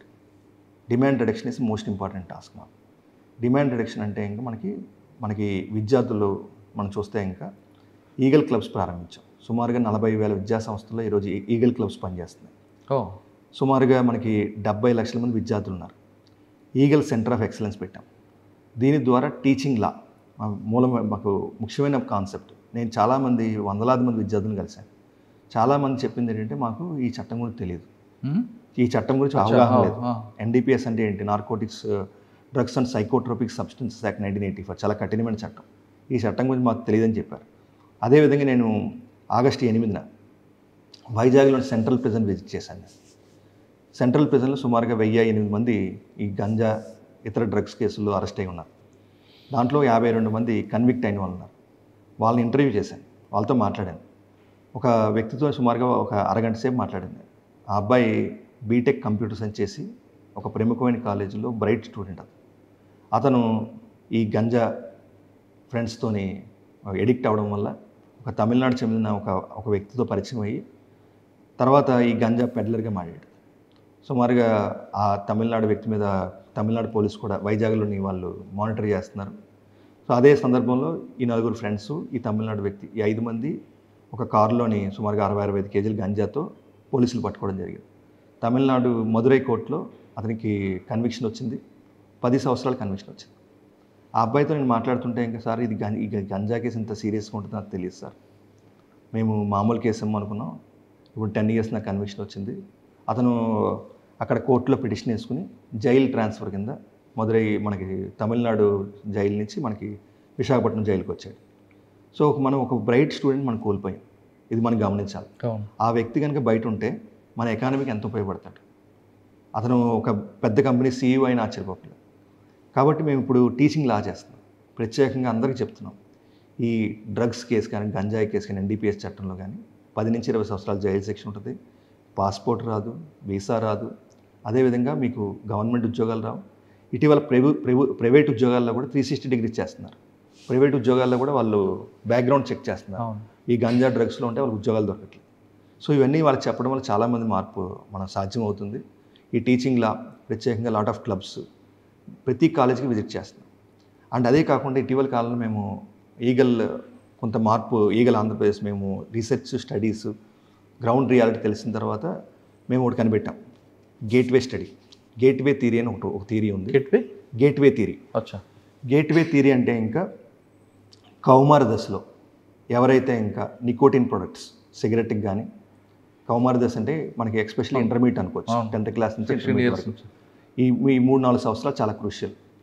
వీళ్ళు కౌమార దశలో కనుక వాళ్ళు సిగరెట్లు తాగినా, లిక్కర్ తాగినా, వాళ్ళు ఇంకా డోపమైన్ లెవెల్స్ అంటే ఇంకా మాకు ఇంకా ఏదో కావాలని ఆశించి వాళ్ళు గంజాకి తర్వాత సింథటిక్ డ్రగ్స్కి అలవాటు పడే అవకాశాలు ఎక్కువ ఉన్నాయి. సో ఈ కౌమార దశలో మనం ఆపాలి. కౌమార దశలో ఈ బ్యాడ్ హ్యాబిట్స్కి అలవాటు చేయకూడదు వీళ్ళందరికీ. మేము అందుకని ఇప్పుడు ఫోకస్ అంతా Eagle focus shifted to intermediate కాలేజెస్కి వెళ్ళి చెప్తున్నాం, మీరు ఈ సిగరెట్లు ఎక్స్పెరిమెంటల్ ఏజ్ కాబట్టి ఈ ఎక్స్పెరిమెంట్ చేద్దామని పొరపాటును కూడా దాన్ని టచ్ చేయొద్దు. దానివల్ల ఏ విధమైన ఉపయోగం లేదు. తర్వాత హెల్త్ పరంగా కాకుండా ఇంకా చాలా రకాల నష్టపోతారని చెప్పడం జరుగుతుంది. అదేవిధంగా ఇటీవల కాలంలో మేము విద్యార్థులకి నార్కో టెర్రరిజం గురించి చెప్తున్నాం. నార్కో టెర్రరిజం అంటే ఇంకా ఉదాహరణకి మేము ఇటీవల ఒక కేసులోని ఒక ఇద్దరిని పట్టుకున్నాం. మేము వాళ్ళతో ఒక అతనితో మాట్లాడుతుంటే ఇంకా ఎంక్వైరీ చేస్తున్నప్పుడు అతను ఏం చెప్పాడంటే, నేను 1 గ్రాము హీరాయిన్ కొనుక్కున్నాను, నేను 1 గ్రాము మెత్ కొనుక్కున్నాను, నా డబ్బులతో నేను కొనుక్కున్నాను, 10,000 రూపాయలు ఇచ్చి మా ఇంట్లో నేను ఉంటున్నాను, నేను తీసుకుంటున్నాను, నేను ఎవరిని డిస్టర్బ్ చేయట్లేదు, దీనికి ఇంత పెద్ద కేసు ఎందుకు పెట్టాలని అడిగాడు క్వశ్చన్. సో ఆయనకి మేము చెప్పాం, 1 గ్రామ్ మీరు హీరాయిన్ కొన్నారు, హీరాయిన్ ఎక్కడి నుంచి వస్తుంది? హీరాయిన్ మనకి పాకిస్తాన్ నుంచి వస్తుంది. మనకి గోల్డెన్ క్రెసెంట్ అని చెప్పేసి ఇరాన్, ఆఫ్ఘనిస్తాన్, పాకిస్తాన్లో ఓపియం పడుతుంది. ఓపియం నుంచి హీరాయిన్ తయారు చేస్తారు, ఇంకా ఇతరత్ర సింథటిక్ డ్రగ్స్ తయారు చేస్తారు. అంటే ఇంకా మనము ఈ డ్రగ్స్ మన ఇండియాకి ఎలా వస్తున్నాయి? ఈ సరఫరా చేసేదంతా కూడా టెర్రరిస్ట్ నెట్వర్క్స్. ముంబై బ్లాస్ట్ ఎలా జరిగింది? ముంబై బ్లాస్ట్లో లష్కర్ ఎ తోయిబా, అదే దావుద్ ఇబ్రహీం గ్యాంగ్స్, వీళ్ళందరికీ కూడా మనీ ఎక్కడి నుంచి వచ్చిందంటే ఒక స్టడీ చేస్తే ఇంకా సెంట్రల్ ఏజెన్సీస్ కూడా గుర్తించాయి, ఈ narco money one of the major factor. So narco మనీని మనం ఆపాలి అని చెప్పేసి అందుకని చేసి మేము విద్యార్థులందరికీ కూడా మేము ప్రత్యేకంగా వాళ్ళకి చెప్తున్నాం. ఈ కేసులో కూడా ఆయన చెప్పాం, మీరు ఇచ్చిన ప్రతి రూపాయి కూడా దేశంలో టెర్రరిజాన్ని ప్రోత్సహించడానికి అవుతుంది. దేశాన్ని ప్రేమించే ఏ వ్యక్తి కూడా డ్రగ్స్ను ముట్టుకోరని చెప్తున్నాం. విద్యార్థులు కూడా మేము ప్రతిజ్ఞ చేపిస్తున్నాం డ్రగ్స్ను ముట్టుకోకూడదని చెప్పేసి. సో మనం ఇంటర్నేషనల్ కూడా ఆలోచించాలి ఏం జరుగుతుంది, మన జీతాన్ని డీస్టెబిలైజ్ చేయడానికి, అస్థిరపరచడానికి కొన్ని శక్తులు ప్రయత్నిస్తున్నాయి. ఆ శక్తులన్నీ కూడా ఈ డ్రగ్స్ని ఇండియాలో పంపించాలి. ఈ డ్రగ్స్ అన్నది ఎప్పుడు కూడా వాళ్ళకి లో ప్రైస్ హై ఇంపాక్ట్ యాక్టివిటీ. అందుకే విద్యార్థులు బలహీనపడతారు. మన దేశం మొత్తం ప్రపంచ దేశాలు మొత్తం చూస్తే ఇంకా యువకులు ఎక్కువ ఉన్న దేశం అందే. ఆ యువకులు ఎక్కువ ఉన్న దేశాన్ని బలహీనపరచాలంటే ఈ డ్రగ్స్ అనేది ప్రధానమైన అంశం. పాకిస్తాన్ మన పంజాబ్లోకి, అదేవిధంగా జమ్మూ కాశ్మీర్లోకి డ్రగ్స్ని విరివిగా డ్రోన్స్ ద్వారా వాళ్ళు సరఫరా చేసి మన దేశంలోని డిస్టెబిలైజ్ చేయడానికి చూస్తున్నారు. కాబట్టి ఈ దేశాన్ని ప్రేమించే ఏ వ్యక్తి కూడా డ్రగ్స్ని ముట్టుకోరని మేము ప్రచారం చేస్తాం. సార్, మీరు చాలా క్లబ్స్ పెట్టారు, యూత్ క్లబ్లు పెట్టారు. దాని ఇంపాక్ట్ ఎలాగుందండి? అంటే మీరు ఉన్నంతసేపు వింటున్నారా, లేదా తర్వాత కూడా దాని ఫీడ్బ్యాక్ని తీసుకుంటున్నారా? అంటే మేము ఇటీవల కాలంలో ANTF హెడ్స్ మీటింగ్కి ఢిల్లీ వెళ్ళడం జరిగింది. గౌరవ union home minister Amit Shah గారు కూడా దాన్ని ఇనాగరేట్ చేశారు. NCB కూడా ఒక ప్రెజెంటేషన్ ఇచ్చింది. ఆ ప్రెజెంటేషన్లో ఆంధ్రప్రదేశ్ ప్రభుత్వం చేస్తున్న ఆపరేషన్ చైతన్యం, ఆపరేషన్ సేఫ్ క్యాంపస్ జోన్, వీళ్ళు ప్రత్యేకంగా వాళ్ళు ప్రస్తావించారు. సో దానికి ప్రధాన ఉద్దేశం, దాని ఇంపాక్ట్ మనమే కాకుండా సెంట్రల్ ఏజెన్సీస్ కూడా చూస్తున్నాయి. దాంట్లో మాకు కొంతమంది ఎయిమ్స్ నుంచి వచ్చిన సైకియాట్రిస్ట్ వాళ్ళు ప్రజెంటేషన్ ఇస్తూ ఎవరైతే అవేర్నెస్ ప్రజలకు చెప్తారో దాంట్లో 61% విద్యార్థుల మార్పు వచ్చిందని వాళ్ళు స్టడీస్ ప్రకారం చెప్పారు. ఏపీలో 61%? అంటే ఏపీలోనే కాదు, దేశవ్యాప్తంగా ఎక్కడైనా సరే ఇంపాక్ట్ఫుల్ ఆపరేషన్స్. దానికంటే ప్రత్యేకంగా మేము చాలా మూలాల్లోకి వెళ్ళడం వల్ల సుమారుగా ఈ సంవత్సరం మేము 18,336 క్యాంపెయిన్ చేసాం ఈ రోజు వరకు. ప్రతిరోజు మాకు అప్డేట్స్ వస్తాయి. కేసులు ఎన్ని పెట్టుంటారు? అంటే ఆపరేషన్స్ అంటే అనేది అవేర్నెస్ క్యాంపెయిన్స్. కేసులు ఎన్ని పెట్టుంటారు? కేసు సుమారుగా 1400 కేసులు అయినాయి ఇప్పటిదాకా. ఈవెన్ 1 గ్రామ్ ఒక 1/2 kg గంజా దొరికిన 50 grams గంజా దొరికినా సరే కేసు రిజిస్టర్ చేస్తున్నాం. అంటే ఎవరిని వదిలిపెట్టాలి. అంటే ఇక్కడ మనం కేసులు పెట్టుకోవాలని టార్గెట్తో చేస్తున్నారా, లేదు దాన్ని లీగల్గా కరెక్ట్గా చేద్దామని? అంటే ఇంటర్మీడియట్ క్వాలిటీ అయితే ఒకలాగా, కమర్షియల్ క్వాలిటీ అయితే ఒకలాగా. కమర్షియల్ క్వాలిటీ మనం సీజ్ చేస్తున్నప్పుడు మేజిస్ట్రేట్ ముందు సీజ్ చేస్తే ఆ కేసు ఇంకా బిల్డప్ అవుతుంది. ఇటువంటి ప్రికాషన్ తీసుకుంటున్నారు, లేదు వాళ్ళు ఏదో భయం పెట్టారని? నో. ఇప్పుడు మనం ఈగల్ ఈ సెంటర్ ఆఫ్ ఎక్సలెన్స్ పెట్టిన తర్వాత as per law, NDPS is procedural law, ప్రతి ప్రొసీజర్ ఫాలో అవ్వాలి. మనకి ప్రతి కేసు, సపోజ్కి ఒక వ్యక్తి మనకి 1 kg గంజా దొరికాడు, అతన్ని కూడా మనం లీగల్గా అరెస్ట్ చేయాలి. అంటే గంజా దొరకడం కాకుండా కేసు మనం కోర్టుకు వచ్చేసరికి ఫ్లవర్తో ఉన్న గంజా దొరికితేనే కేసు ఉంటుంది, ఫ్లవర్ లేకుండా దొరికితే కేసు పోతుంది. సో దానికి ఏంటంటే మీ ఈగల్ సెంటర్ ఆఫ్ ఎక్సలెన్స్లో NDPS ప్రొసెసెస్ అన్నీ కూడా చెప్పడం జరిగింది. మీరు చెప్పినట్టుగా ఫ్లవరింగ్ టాప్స్, ఫ్రూటింగ్ బడ్స్ అవి ఉన్నాయా లేదా, సీజర్ కరెక్ట్గా చేశారు లేదా, సెక్షన్ 52A అంటే ఇంకా ఏదైతే మనం గంజా కానీ డ్రగ్స్ కానీ సీజ్ చేస్తామో అవి ఒక ఇన్వెంటరీ కింద తయారు చేసి మెజిస్ట్రేట్ గారి ముందు ప్రొడ్యూస్ చేయాలి. ఆ ఇన్వెంటరీని మెజిస్ట్రేట్ గారు సర్టిఫై చేయాలి. శాంపిల్ కూడా జ్యుడిషియల్ మెజిస్ట్రేట్ గారు తీయాలి. ఆ మెజిస్ట్రేట్ గారు తీసిన శాంపిల్ మాత్రమే FSLకి పంపించాలి. ఇటువంటి ప్రికాషన్స్ అన్ని ఇప్పుడు తీసుకోవడం జరుగుతుంది. అదేవిధంగా కమర్షియల్ క్వాంటిటీ కేసులో ప్రతి కేసులో కూడా ఫైనాన్షియల్ ఇన్వెస్టిగేషన్ చేయాలి. వాళ్ళ ఆస్తులు జప్తు చేయాలి. ఇటీవల కాలంలో మేము సుమారుగా 16 కోట్ల రూపాయల ఆస్తులు జప్తు చేసాం. ఇంకా ప్రతి కేసులో కూడా కమర్షియల్ క్వాంటిటీ కేసుల్లో ఇటీవల కాలంలో చింతపల్లిలో ఒక పెద్ద హౌస్ కట్టాడు ఒక అతను. సో అతను ఎలా కట్టాడంటే ఇంత గంజా ప్రొడక్షన్ వల్లే అతను చాలా కేసులు ఉన్నాడు, గంజా కేసులు. దాన్ని తీస్తున్నాము. ఆ ఇంటిని కూడా సీజ్ చేయాలి. అంటే స్టూడెంట్స్కి అవేర్నెస్ చేస్తున్నారు, మీ వాళ్ళకి కూడా లీగల్గా ఫైనాన్షియల్ సపోర్ట్ ఇస్తున్నారు. అది కాకుండా పిట్ NDPS అంటే ఇంకా ఎవరైతే మారట్లేదో ఆ వ్యక్తులు పిట్ NDPS ప్రకారం మేము 1 year వితౌట్ FIR అతను జైల్లో పెట్టచ్చు. సుమారుగా 64 మందిని ఇప్పుడు దాకా పెట్టాం. ఇంకా 118 ప్రపోజల్స్ రెడీగా ఉన్నాయి. మా టార్గెట్ 200 మందిని మేము గుర్తించాం. సో అన్ని వైపుల నుంచి ఇట్స్ నాట్ దట్ ఒకే మార్గం కాకుండా అన్ని మార్గాల గుండా కూడా మేము చేస్తున్నాం. మరో విధానం ఏంటంటే ఇంకా 849 హాట్స్పాట్స్ గుర్తించాం మన ఆంధ్రప్రదేశ్లో. అవునా? ఇక్కడ ఏ జిల్లా ఉండండి? మొత్తం అన్ని జిల్లాల్లో కూడా, ప్రతి జిల్లాలో కూడా ఇక్కడ గంజాయి ఇంతకుముందు కాలంలో గత 5 సంవత్సరాలుగా 6 సంవత్సరాలుగా ఈ గంజాయి కన్జంప్షన్ ఉంది అన్న ప్రాంతాలన్నీ గుర్తించడం జరిగింది. ఈ ప్రాంతాల్లో ప్రత్యేకంగా డ్రోన్ సర్వేలెన్స్ పంపిస్తున్నాం. ఉదాహరణకి ముఖ్యమైన సిటీల్లో విజయవాడ కావచ్చు, గుంటూరు కావచ్చు, విశాఖపట్నం కావచ్చు, ఈ కంట్రోల్ రూమ్ నుంచే డ్రోను సాయంత్రం అయితే ఇంకా ఆ లాగిన్స్ చేస్తే ఇంకా అది మొత్తం ఆ ప్రాంతాలను చూసుకుని వస్తుంది. అదేవిధంగా మనకి ఏదైతే టౌన్స్ అవుట్స్కట్స్లో కొన్ని బిల్డింగ్స్ ఉంటాయి, ఆ బిల్డింగ్స్ ఎవరు వాటర్ డిలాబిటేటెడ్, అవి కూడా క్రైమ్ ప్రోన్ ఏరియాస్, ఆ బిల్డింగ్స్ మీద కూడా డ్రోన్స్ ఎగరేస్తుంది. మున్సిపాలిటీస్ కూడా వాళ్ళకు కూడా మేము చెప్పడం జరిగింది, ఏదైతే ఈ బిల్డింగ్స్ ఉన్నాయో ఓనర్స్ చెప్పండి, లైటింగ్ పెట్టాలి, CCTV కెమెరా పెట్టాలని. సో ఇట్లా ఒక విధానం కాదు, అన్ని విధానాలుగా మేము ముందుకెళ్తున్నాం. ఈవెన్ మేము ఈ గంజాయి సింథటిక్ డ్రగ్సే కాకుండా ఓపియాట్స్ మీద ఆపరేషన్ గరుడ ప్రారంభించాం. ఇది విస్తృతమైన క్యాంపెయినింగ్. ఇది మొత్తం రాష్ట్ర వ్యాప్తంగా మెడికల్ షాప్స్ ఎక్కడా కూడా, మనం మెడికల్ షాప్కి వెళ్ళామంటే మనకు 2 రకాల డ్రగ్స్ దొరుకుతాయి. ఒకటి ఓటీసీ, ఒకటి ఎన్ఆర్ఎక్స్. ఓటీసీ అంటే ఓవర్ ది కౌంటర్, ఎన్ఆర్ఎక్స్ అంటే new prescription drugs. Without prescription they should not be sold. చాలా చోట్ల ట్రెమడాలు, తెపండాలు, అదేవిధంగా అల్ఫ్రాజోలము, కొడైన్ పాస్పేట్ సిరప్స్, ఇవన్నీ కూడా ప్రిస్క్రిప్షన్ లేకుండా అమ్ముతున్నారు. ఇవన్నీ కూడా మేము రెస్ట్రిక్ట్ చేసాము. Drug control administration, vigilance enforcement, local police, ఈగలు అందరూ కలిసి ఒక కంబైన్డ్ ఆపరేషన్ మేము స్టార్ట్ చేసాం. మెడికల్ షాప్స్, మెడికల్ అసోసియేషన్తో మీటింగ్స్ పెట్టడం, రాష్ట్ర వ్యాప్తంగా రిజిస్టర్స్ పెట్టండి. HH1X ఇది ప్రిస్క్రిప్షన్ డ్రగ్స్ ఏమి ఉన్నాయో వాటి ప్రత్యేకంగా రిజిస్టర్ పెట్టమని చెప్పాం. ఉదాహరణకి ఎవరైనా డాక్టర్ గారు ప్రిస్క్రిప్షన్ ఇచ్చిన తర్వాత ఆ డ్రగ్స్ మనం సేల్ చేసిన తర్వాత దాని మీద స్టాంప్ కొట్టాలి. అంటే సేమ్ ప్రిస్క్రిప్షన్ వేరే షాప్లో కొనకూడదు. ఇటువంటి ప్రికాషన్స్ అన్నీ కూడా తీసుకోవడం జరిగింది. డ్రగ్స్ అండ్ కాస్మెటిక్స్ యాక్ట్ 1940 కఠినంగా అమలు చేయమని డ్రగ్ కంట్రోల్ అడ్మినిస్ట్రేషన్ వాళ్ళు ప్రత్యేకంగా మేము కోరడం జరిగింది. సో ఇలాగా నాట్ ఓన్లీ గంజాయి, సింథటిక్ డ్రగ్స్, ఓపియాట్స్, మిగతా అన్నిటి మీద ఫోకస్ చేస్తున్నాం. ఏదైతే మత్తు కలిగిస్తుందో, ఆరోగ్యానికి హానికరమో, అదేవిధంగా వాళ్ళు క్రైమ్ పాల్పడుతున్నారో, అదేవిధంగా దేశ భద్రతకి సంబంధించిన కారణాలు ఉన్నాయి, అవన్నీ కూడా మనం అన్ని చోట్ల చెప్పడం జరుగుతుంది. అంటే మీరు మెయిన్ డ్రగ్స్ మీద ఫోకస్ చేస్తున్నారు, కానీ ఒక ట్రెడిషనల్ డ్రగ్స్ కొన్ని ఉన్నాయండి. ఫర్ ఎగ్జాంపుల్ వైట్ లైనర్, కొంత పెట్రోల్ కూడా బాటిల్ వేసుకొని పీల్చుకొని ఉంటారు. మన వైట్ లైనర్ పీల్చుకొని కొంతమంది ఉంటారు, కొంతమంది చాక్ పీస్తోనే డ్రగ్గా వస్తారు. ఎక్కువ మన విజయవాడ రైల్వే స్టేషన్ కానీ కొన్ని రైల్వే స్టేషన్ సరౌండింగ్లో కనిపిస్తుంటాయి. మరి వాటి మీద ఫోకస్ అంటే వైట్నర్ ఇవన్నీ కూడా మొత్తం మీరు అందుకని మనం చెప్తున్నాను, మన ఈగల్ వీటి మీద కూడా మేము ఫోకస్ చేయడం జరిగింది. 1972 కాల్ సెంటర్ని విస్తృతంగా ప్రచారం చేస్తున్నాం. ఎవరైనా సరే మేము కీ క్యాంపెయిన్ ఏం చేసామంటే, ఇంకా మీ ప్రాంతంలోకి గంజాయి ప్రవేశించిందా, కాల్ 1972.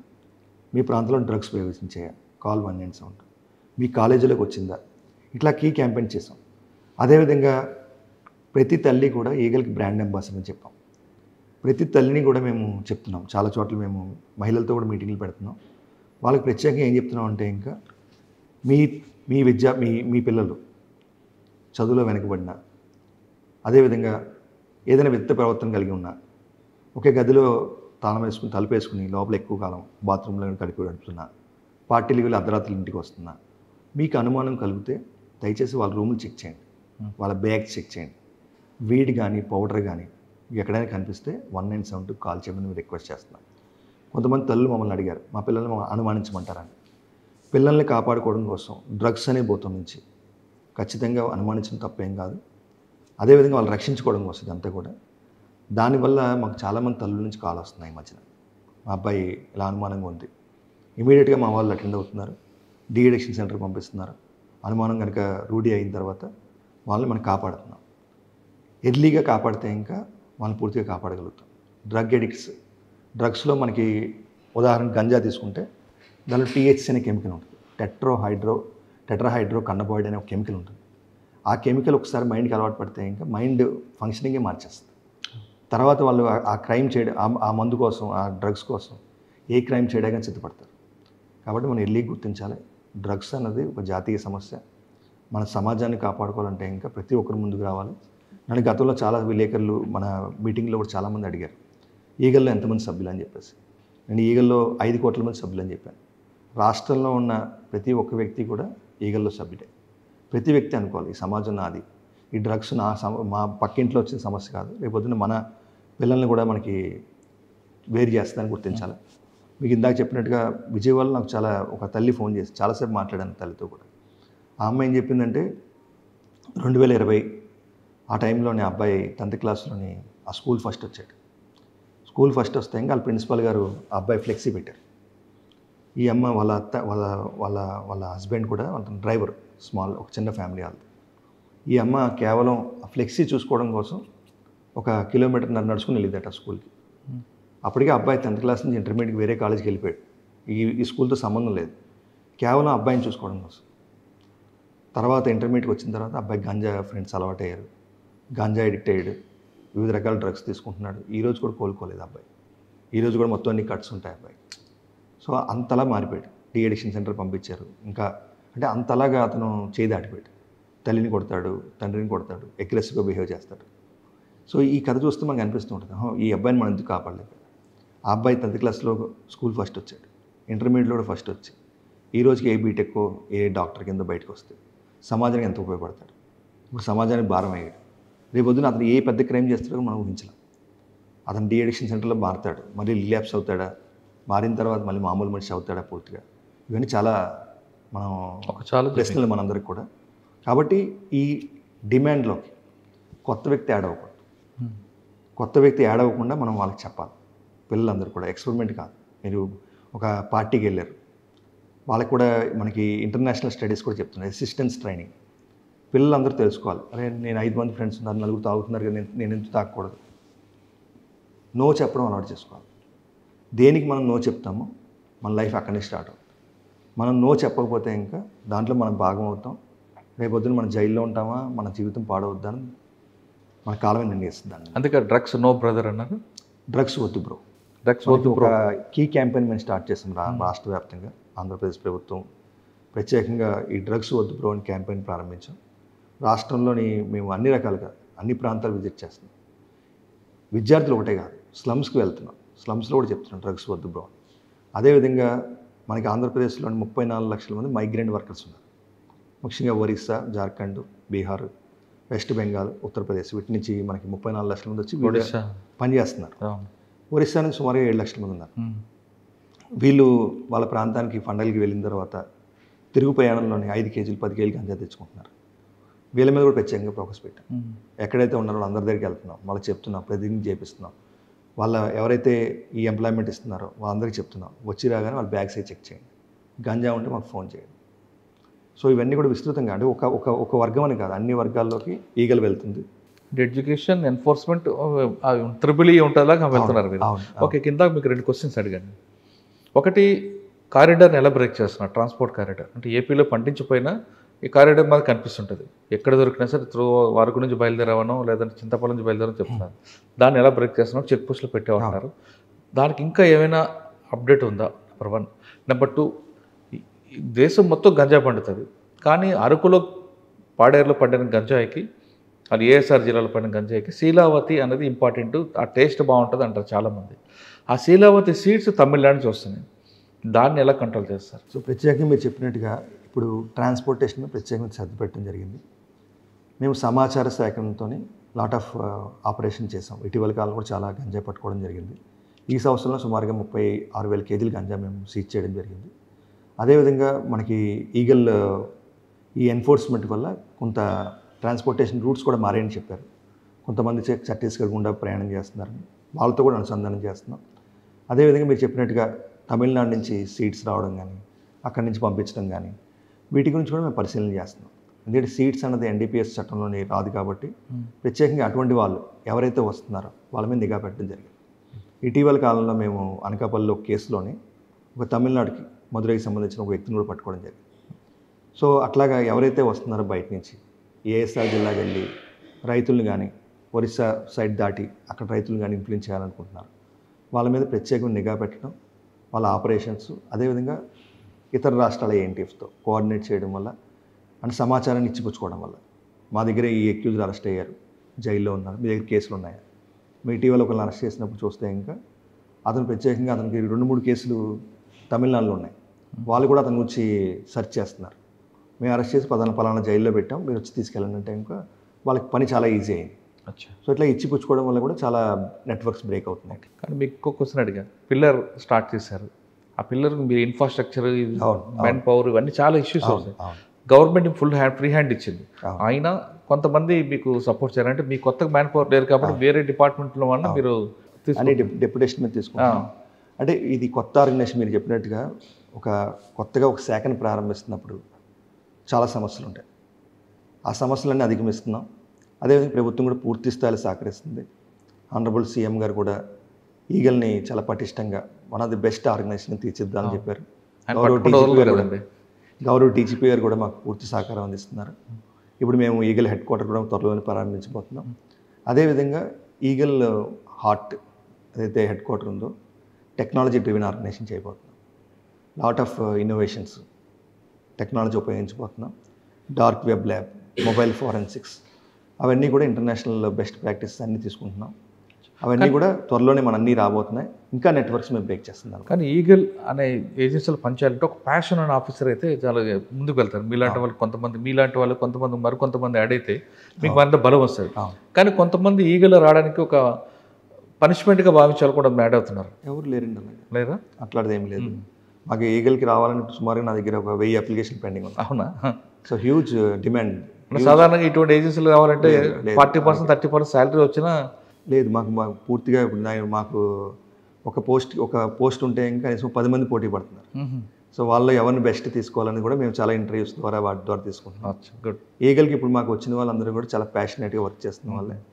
ఎవరు కూడా అన్విల్లింగ్ ఉన్న వాళ్ళు నాకు ఒక్కళ్ళు కూడా కనిపించట్లేదు. అంతా ఒక డ్రైవ్ దానివల్లే మాకు లీనియర్ చిన్న ఆర్గనైజేషన్ స్టార్ట్ చేసిన we're getting very good results. Super. మనకి రిజల్ట్స్ రావడానికి ఇందాక ఎగ్జాంపుల్ కూడా చెప్పాను. ఒక కానిస్టేబుల్ వాచ్ చేశారు. మారుమూల గ్రామంలో ఒక స్వీట్ షాప్ ఎందుకు పెట్టారు? అక్కడ ఎవరు స్వీట్స్ కొనుక్కోవట్లేదు. వారం రోజులనే ఒక కస్టమర్ రాలేదు. ఆ ఒక్క అబ్జర్వేషన్తో మనకు పెద్ద నెట్వర్క్ బ్రేక్. సూపర్ అండి. ఇక్కడి నుంచి ఒక టీం పంపించి రాజస్థాన్కి వెళ్ళాం. అక్కడ గ్రామంలోని గంజాయి ఎప్పటి నుంచో ఏఎస్ఆర్ జిల్లా నుంచి పట్టుకెళ్తున్న వాళ్ళందరినీ మేము ట్రేస్ చేయడం జరిగింది. కాబట్టి ఇది చిన్నది కాదు. ఇది ఏంటంటే ఇంకా చాలా ప్యాషనేట్గా వర్క్ చేసిన వాళ్ళు మాత్రం ఈగలు తీసుకుంటాం. అండ్ లాట్ ఆఫ్ ఇంటర్వ్యూస్ కూడా చేస్తున్నాం వాళ్ళకి. అండ్ ప్రతిరోజు వాళ్ళకి మేము శిక్షణ ఇస్తున్నాం. ఈగల్లో పెట్టినప్పుడు కొత్తగా వచ్చిన కానిస్టేబుల్ కనీసం 100 రోజులు మేము ప్రతిరోజు 1 అవర్ ట్రైనింగ్ ఇచ్చాం. ఈగల్ సెంటర్ ఆఫ్ ఎక్సలెన్స్ పెట్టాం. ఈగల్ సెంటర్ ఆఫ్ ఎక్సలెన్స్లో ప్రతి శనివారం కూడా 11 గంటల నుంచి 12:30 వరకు రాష్ట్రంలో ఉన్న ఇన్వెస్టిగేటింగ్ ఆఫీసర్స్, రైటర్స్, ఎవరైతే ఎన్డీపీఎస్లో పనిచేస్తున్నారో వాళ్ళందరికీ కూడా మేము అనుసంధానం చేయడం, ఈగల్ సభ్యులు కూడా అనుసంధానం చేయడం, ఒక best faculty from the country వాళ్ళు వచ్చి వాళ్ళు చెప్తారు ఈ ప్రొసీజర్స్ ఎలా ఫాలో అవ్వాలి. అండ్ ఇంటెలిజెన్స్ అదేవిధంగా మనకి టెక్నాలజీ ఎలా ఉపయోగించాలి, రకరకాల అంశాల మీద ఎన్డీపీఎస్ చట్టం గురించి, పిట్ ఎన్డీపీఎస్ చట్టం గురించి, సీజర్ గురించి, అండ్ 52 ఏందామని చెప్పాను. ప్రతి అంశం గురించి ప్రత్యేకమైన study and lot of case studies, judgements. So ఇది ఒక పెద్ద మనకి ప్రతి వారం కూడా సుమారుగా మేము వర్చువల్గా 1000 మందిని ట్రైనింగ్ చేస్తాం. సో మా కానిస్టేబుల్ ఈరోజు మాకు ఈగల్లో వచ్చిన కానిస్టేబుల్ మేము కానిస్టేబుల్ చెప్పాం, ఆయన కూడా మాకు ఆఫీసరే. అలా ఎంపవర్ చేసి లీడర్షిప్ నెక్స్ట్ లెవెల్. ఈరోజు మా ఈగల్ కానిస్టేబుల్ కూడా 1 అవర్ ఎన్డీపీఎస్ చట్టం గురించి చెప్పగలరు, ఈ ప్రొసీజర్స్ గురించి చెప్పగలరు. ఎక్కడైనా సరే రాష్ట్రంలోని సెల్స్ నుంచి ఏదైనా అనుమానం ఉంటే ఈగల్ సెల్స్ అని పిలుస్తారు. ఇది కేసు ఇలా ఉంది, ఎలాగ మనం ఈ స్టేట్మెంట్ మనం ఎలా బిల్డప్ చేయాలి, ఎనెక్సెస్ ఎలా ఫిల్ చేయాలి. సో ఎవ్రీథింగ్ మేము ట్రైనింగ్ ఇస్తాం. కాబట్టి ఈగల్లోకి వచ్చి చాలా ప్యాషనేట్ పీపుల్ వస్తున్నారు.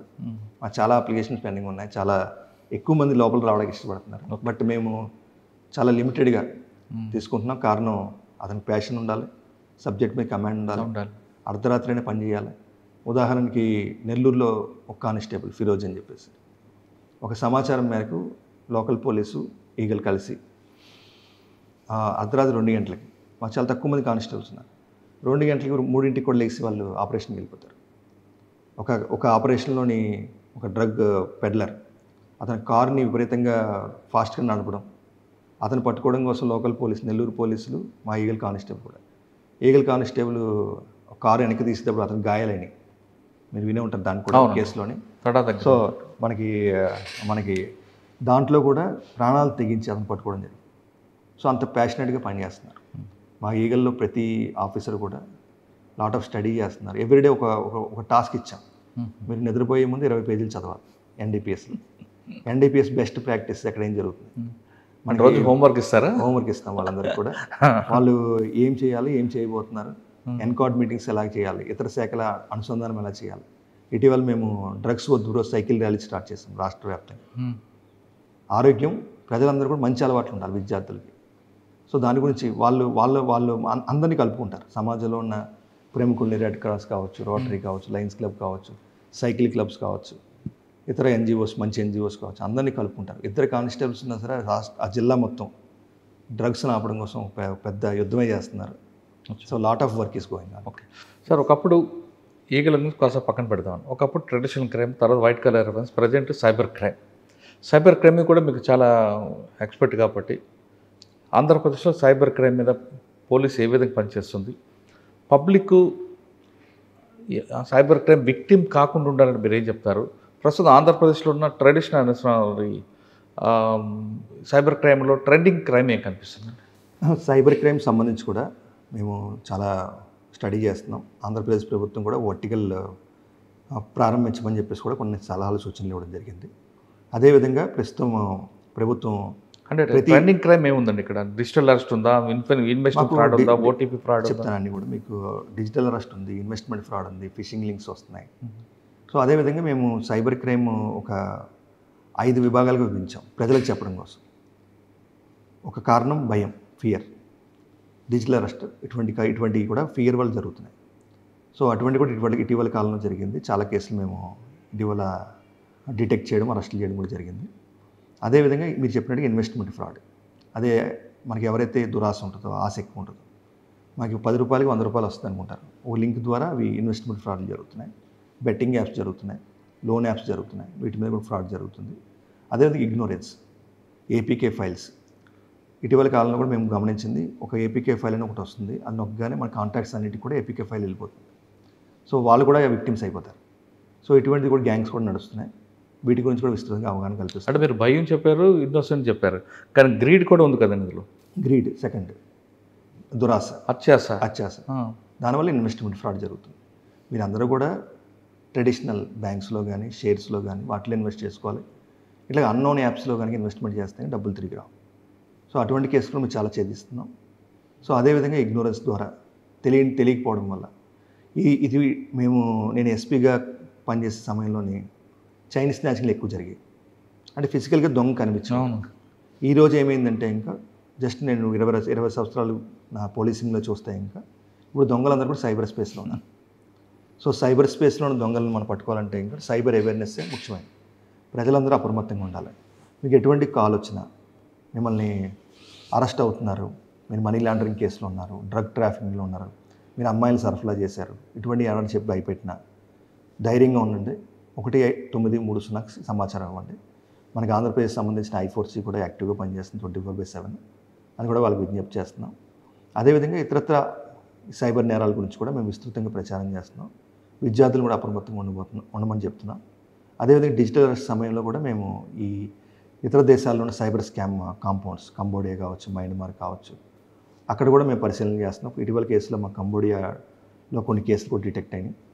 సో ఇంకా ఇతరత్ర అంశాలు మన రాజస్థాన్ మేవాత్ రీజియన్, డీగ్ జిల్లా, ఇటువంటి ప్రాంతాల్లో కూడా సైబర్ క్రిమినల్స్ ఎక్కువ ఉన్నారు.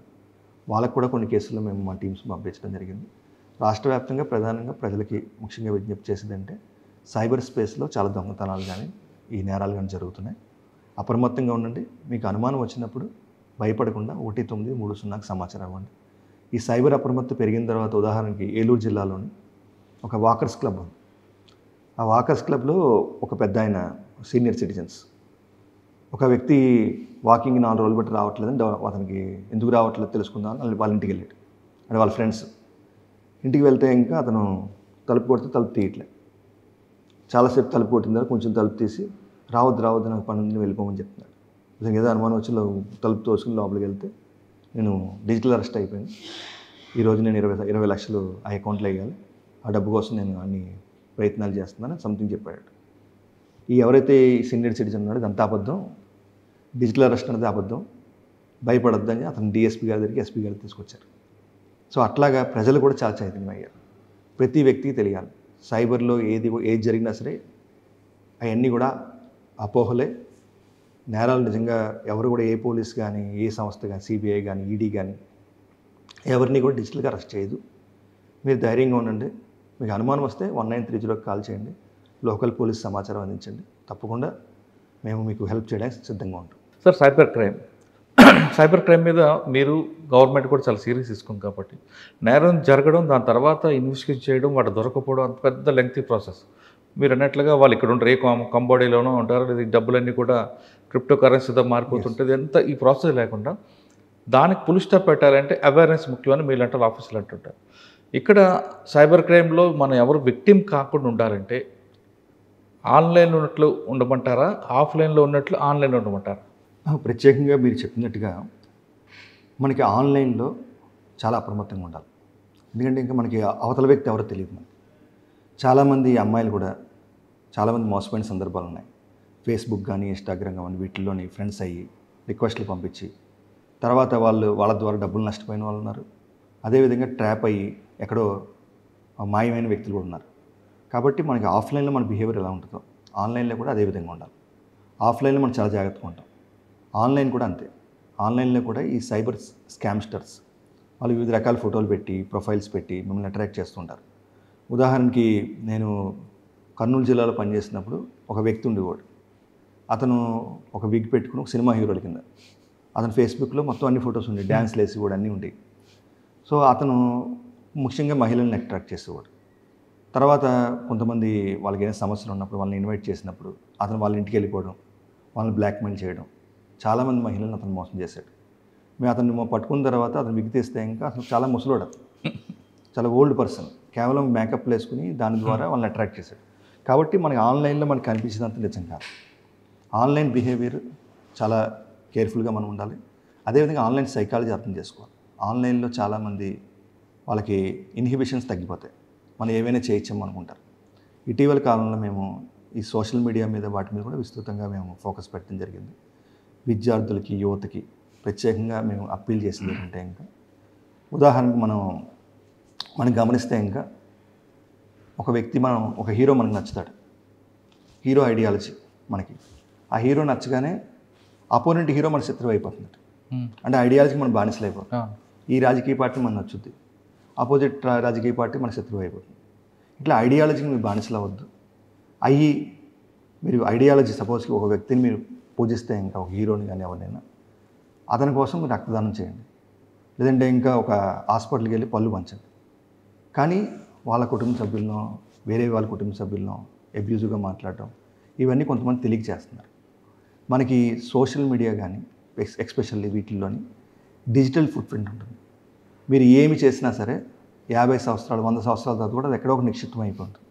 కాబట్టి మీరు ఒక్కసారి నేరం చేసే ముందు ఆలోచించండి. ఉదాహరణకి మేము గుంటూరులో ఒక వ్యక్తిని అరెస్ట్ చేసాం. అతను అరెస్ట్ చేసేటప్పుడు అతను కర్నూలు చెందిన వ్యక్తి.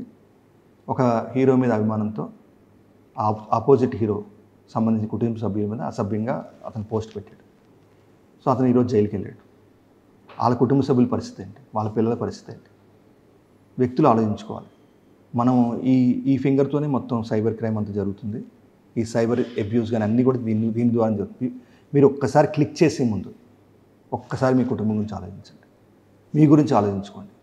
ఒక్కసారి పోలీస్ కేసులో మీరు ఇరుక్కుంటే మొత్తం కోర్టుల చుట్టూ తిరగాల్సి వస్తుంది, చాలా నష్టపోవాల్సి వస్తుంది. ఎవరైనా కావచ్చు. రాష్ట్రంలో ఉన్న యువత 100% మీరు దీని గురించి అర్థం చేసుకోవాలి. మనకి ప్రత్యేకంగా ఇప్పుడు ఎందుకు చెప్తున్నానంటే, ఇంకా మనకి ఈ సోషల్ మీడియా అబ్యూస్ ఈ కేసులు గత 4-5 సంవత్సరాలు కానీ మనకి మొదలైనవి. అంతకుముందు మన సోషల్ మీడియా ఎంత ప్రాముఖ్యం లేదు. ఇప్పుడు ఈ కేసులని ట్రయల్కి వస్తున్నాయి. ఇప్పుడు మేమంతా చాలా కేసుల్లో ఛార్జ్ షీట్లు వేస్తున్నారు, ట్రయల్ బిగిన్ అవుతుంది. ఇవన్నీ డిజిటల్ ఎవిడెన్స్ అంటారు. ఇంకా మీ ఫోన్ నుంచి ఈ ఫోన్కి మెసేజ్ వచ్చింది, మీ ఐపీ అడ్రస్ వచ్చింది, ఇవన్నీ కూడా రికార్డ్ అయిపోయి ఉంటాయి. వీళ్ళకి కన్విక్షన్ మొదలైనప్పుడు వీళ్ళు చాలా ఫేస్ చేయాల్సి వస్తుంది. కాబట్టి ఇప్పటికైనా సరే యువత అంతా కూడా అర్థం చేసుకోండి. ఎట్టి పరిస్థితుల్లో కూడా ఆన్లైన్లో కూడా మీ బిహేవియర్ చాలా పద్ధతిగా ఉండాలి, మంచిగా ప్రవర్తించండి. ఎట్టి పరిస్థితుల్లో కూడా సైబర్ క్రైమ్ రిలేటెడ్ కేసుల్లో ఇరుక్కొని సైబర్ అబ్యూజర్స్ కింద స్ట్రీట్స్ ఓపెన్ చేసుకుని మీ జీవితాన్ని నాశనం చేసుకోవద్దని ప్రత్యేకంగా వాళ్ళకు కూడా విజ్ఞప్తి చేస్తున్నాం. ఆఫ్లైన్లో ఎంత అలాటుకుంటామో ఆన్లైన్లో కూడా అంతకన్నా ఎక్కువ అలాటుకుండాలంటున్నారు రవికృష్ణ గారు. ఆఫ్లైన్లో మనకి రోడ్డు మీద ఎవరైనా వ్యక్తి కనబడితే తెలియని వ్యక్తి మన ఫోన్ నెంబర్ కూడా ఇవ్వం, మన పేరు కూడా చెప్పాం. కానీ అదే ఆన్లైన్లో వచ్చేసరికి ఆయన ఫ్రెండ్ రిక్వెస్ట్ పంపగానే మనం ఓకే చేస్తాం, తర్వాత ఆయనతో చాటింగ్ చేసి మనం ఇవ్వాల్సిందంతా కూడా ఇస్తుంటాం. ఆ విధంగా మోసపోవడం కన్నా ఆఫ్లైన్లో ఎంత అలర్ట్కుంటారో ఆన్లైన్ కూడా అంతే జాగ్రత్తగా ఉండని రవికృష్ణ గారు చెప్తున్నారు. ఇక ఆయనకి ఒక ఆలోచన ఉంటుంది. ఆలోచన ఎప్పుడు కూడా ఆ సమస్య పరిష్కారం అక్కడితో కాదు, టెంపరీ సొల్యూషన్ కానీ ఇష్టపడరు. ఆయన ఎక్కువగా లాంగ్ టర్మ్ సొల్యూషన్కి ఎక్కువగా చూస్తారు. కాబట్టి ఆయన మా నక్సలైజ్ విషయంలో కానీ, రౌడీజంలో కానీ, ఫ్యాక్షన్ విజన్లో కానీ ఆయనకు ఒక మార్క్ ఇప్పించుకొని ఈరోజు ఆయన ఫుట్ ప్రింట్స్ ఎక్కడ పనిచేస్తారో ఆ ప్రాంతంలో ఆయన ఫుట్ ప్రింట్స్ ఎప్పటికీ కనిపిస్తుంటాయి. ఇది ఈ వారం రవికృష్ణ గారితో ఎక్స్క్లూజివ్ ఇంటర్వ్యూ. వచ్చే వారం మరో గెస్ట్తో మళ్ళీ కలుద్దాం. అంతవరకు నమస్తే. Thank you very much. నమస్తే. And for more videos, please subscribe to iDream. Please subscribe to iDream. Please subscribe iDream. And please subscribe to iDream. For more videos, subscribe to iDream. please like, share and subscribe to the channel. Congratulations, iDream. Subscribe to iDream. Subscribe to iDream. So subscribe to iDream Media. iDream की iDream team अंदर की huge congratulations. Please subscribe iDream Media. Please subscribe to iDream. Subscribe iDream. Please subscribe to iDream. iDream అంటే నా కళల ఛానల్ను subscribe చేసుకున్న నోరు తిరుగుతలేదు, మీరైతే గంట గుర్తు కొట్టండి. For more such videos, please subscribe to iDream. Subscribe to iDream. Please subscribe to iDream. Please subscribe iDream Media. Please do subscribe to iDream. Please subscribe to iDream Media. For best entertainment and information, please subscribe iDream. And don't forget to subscribe to iDream.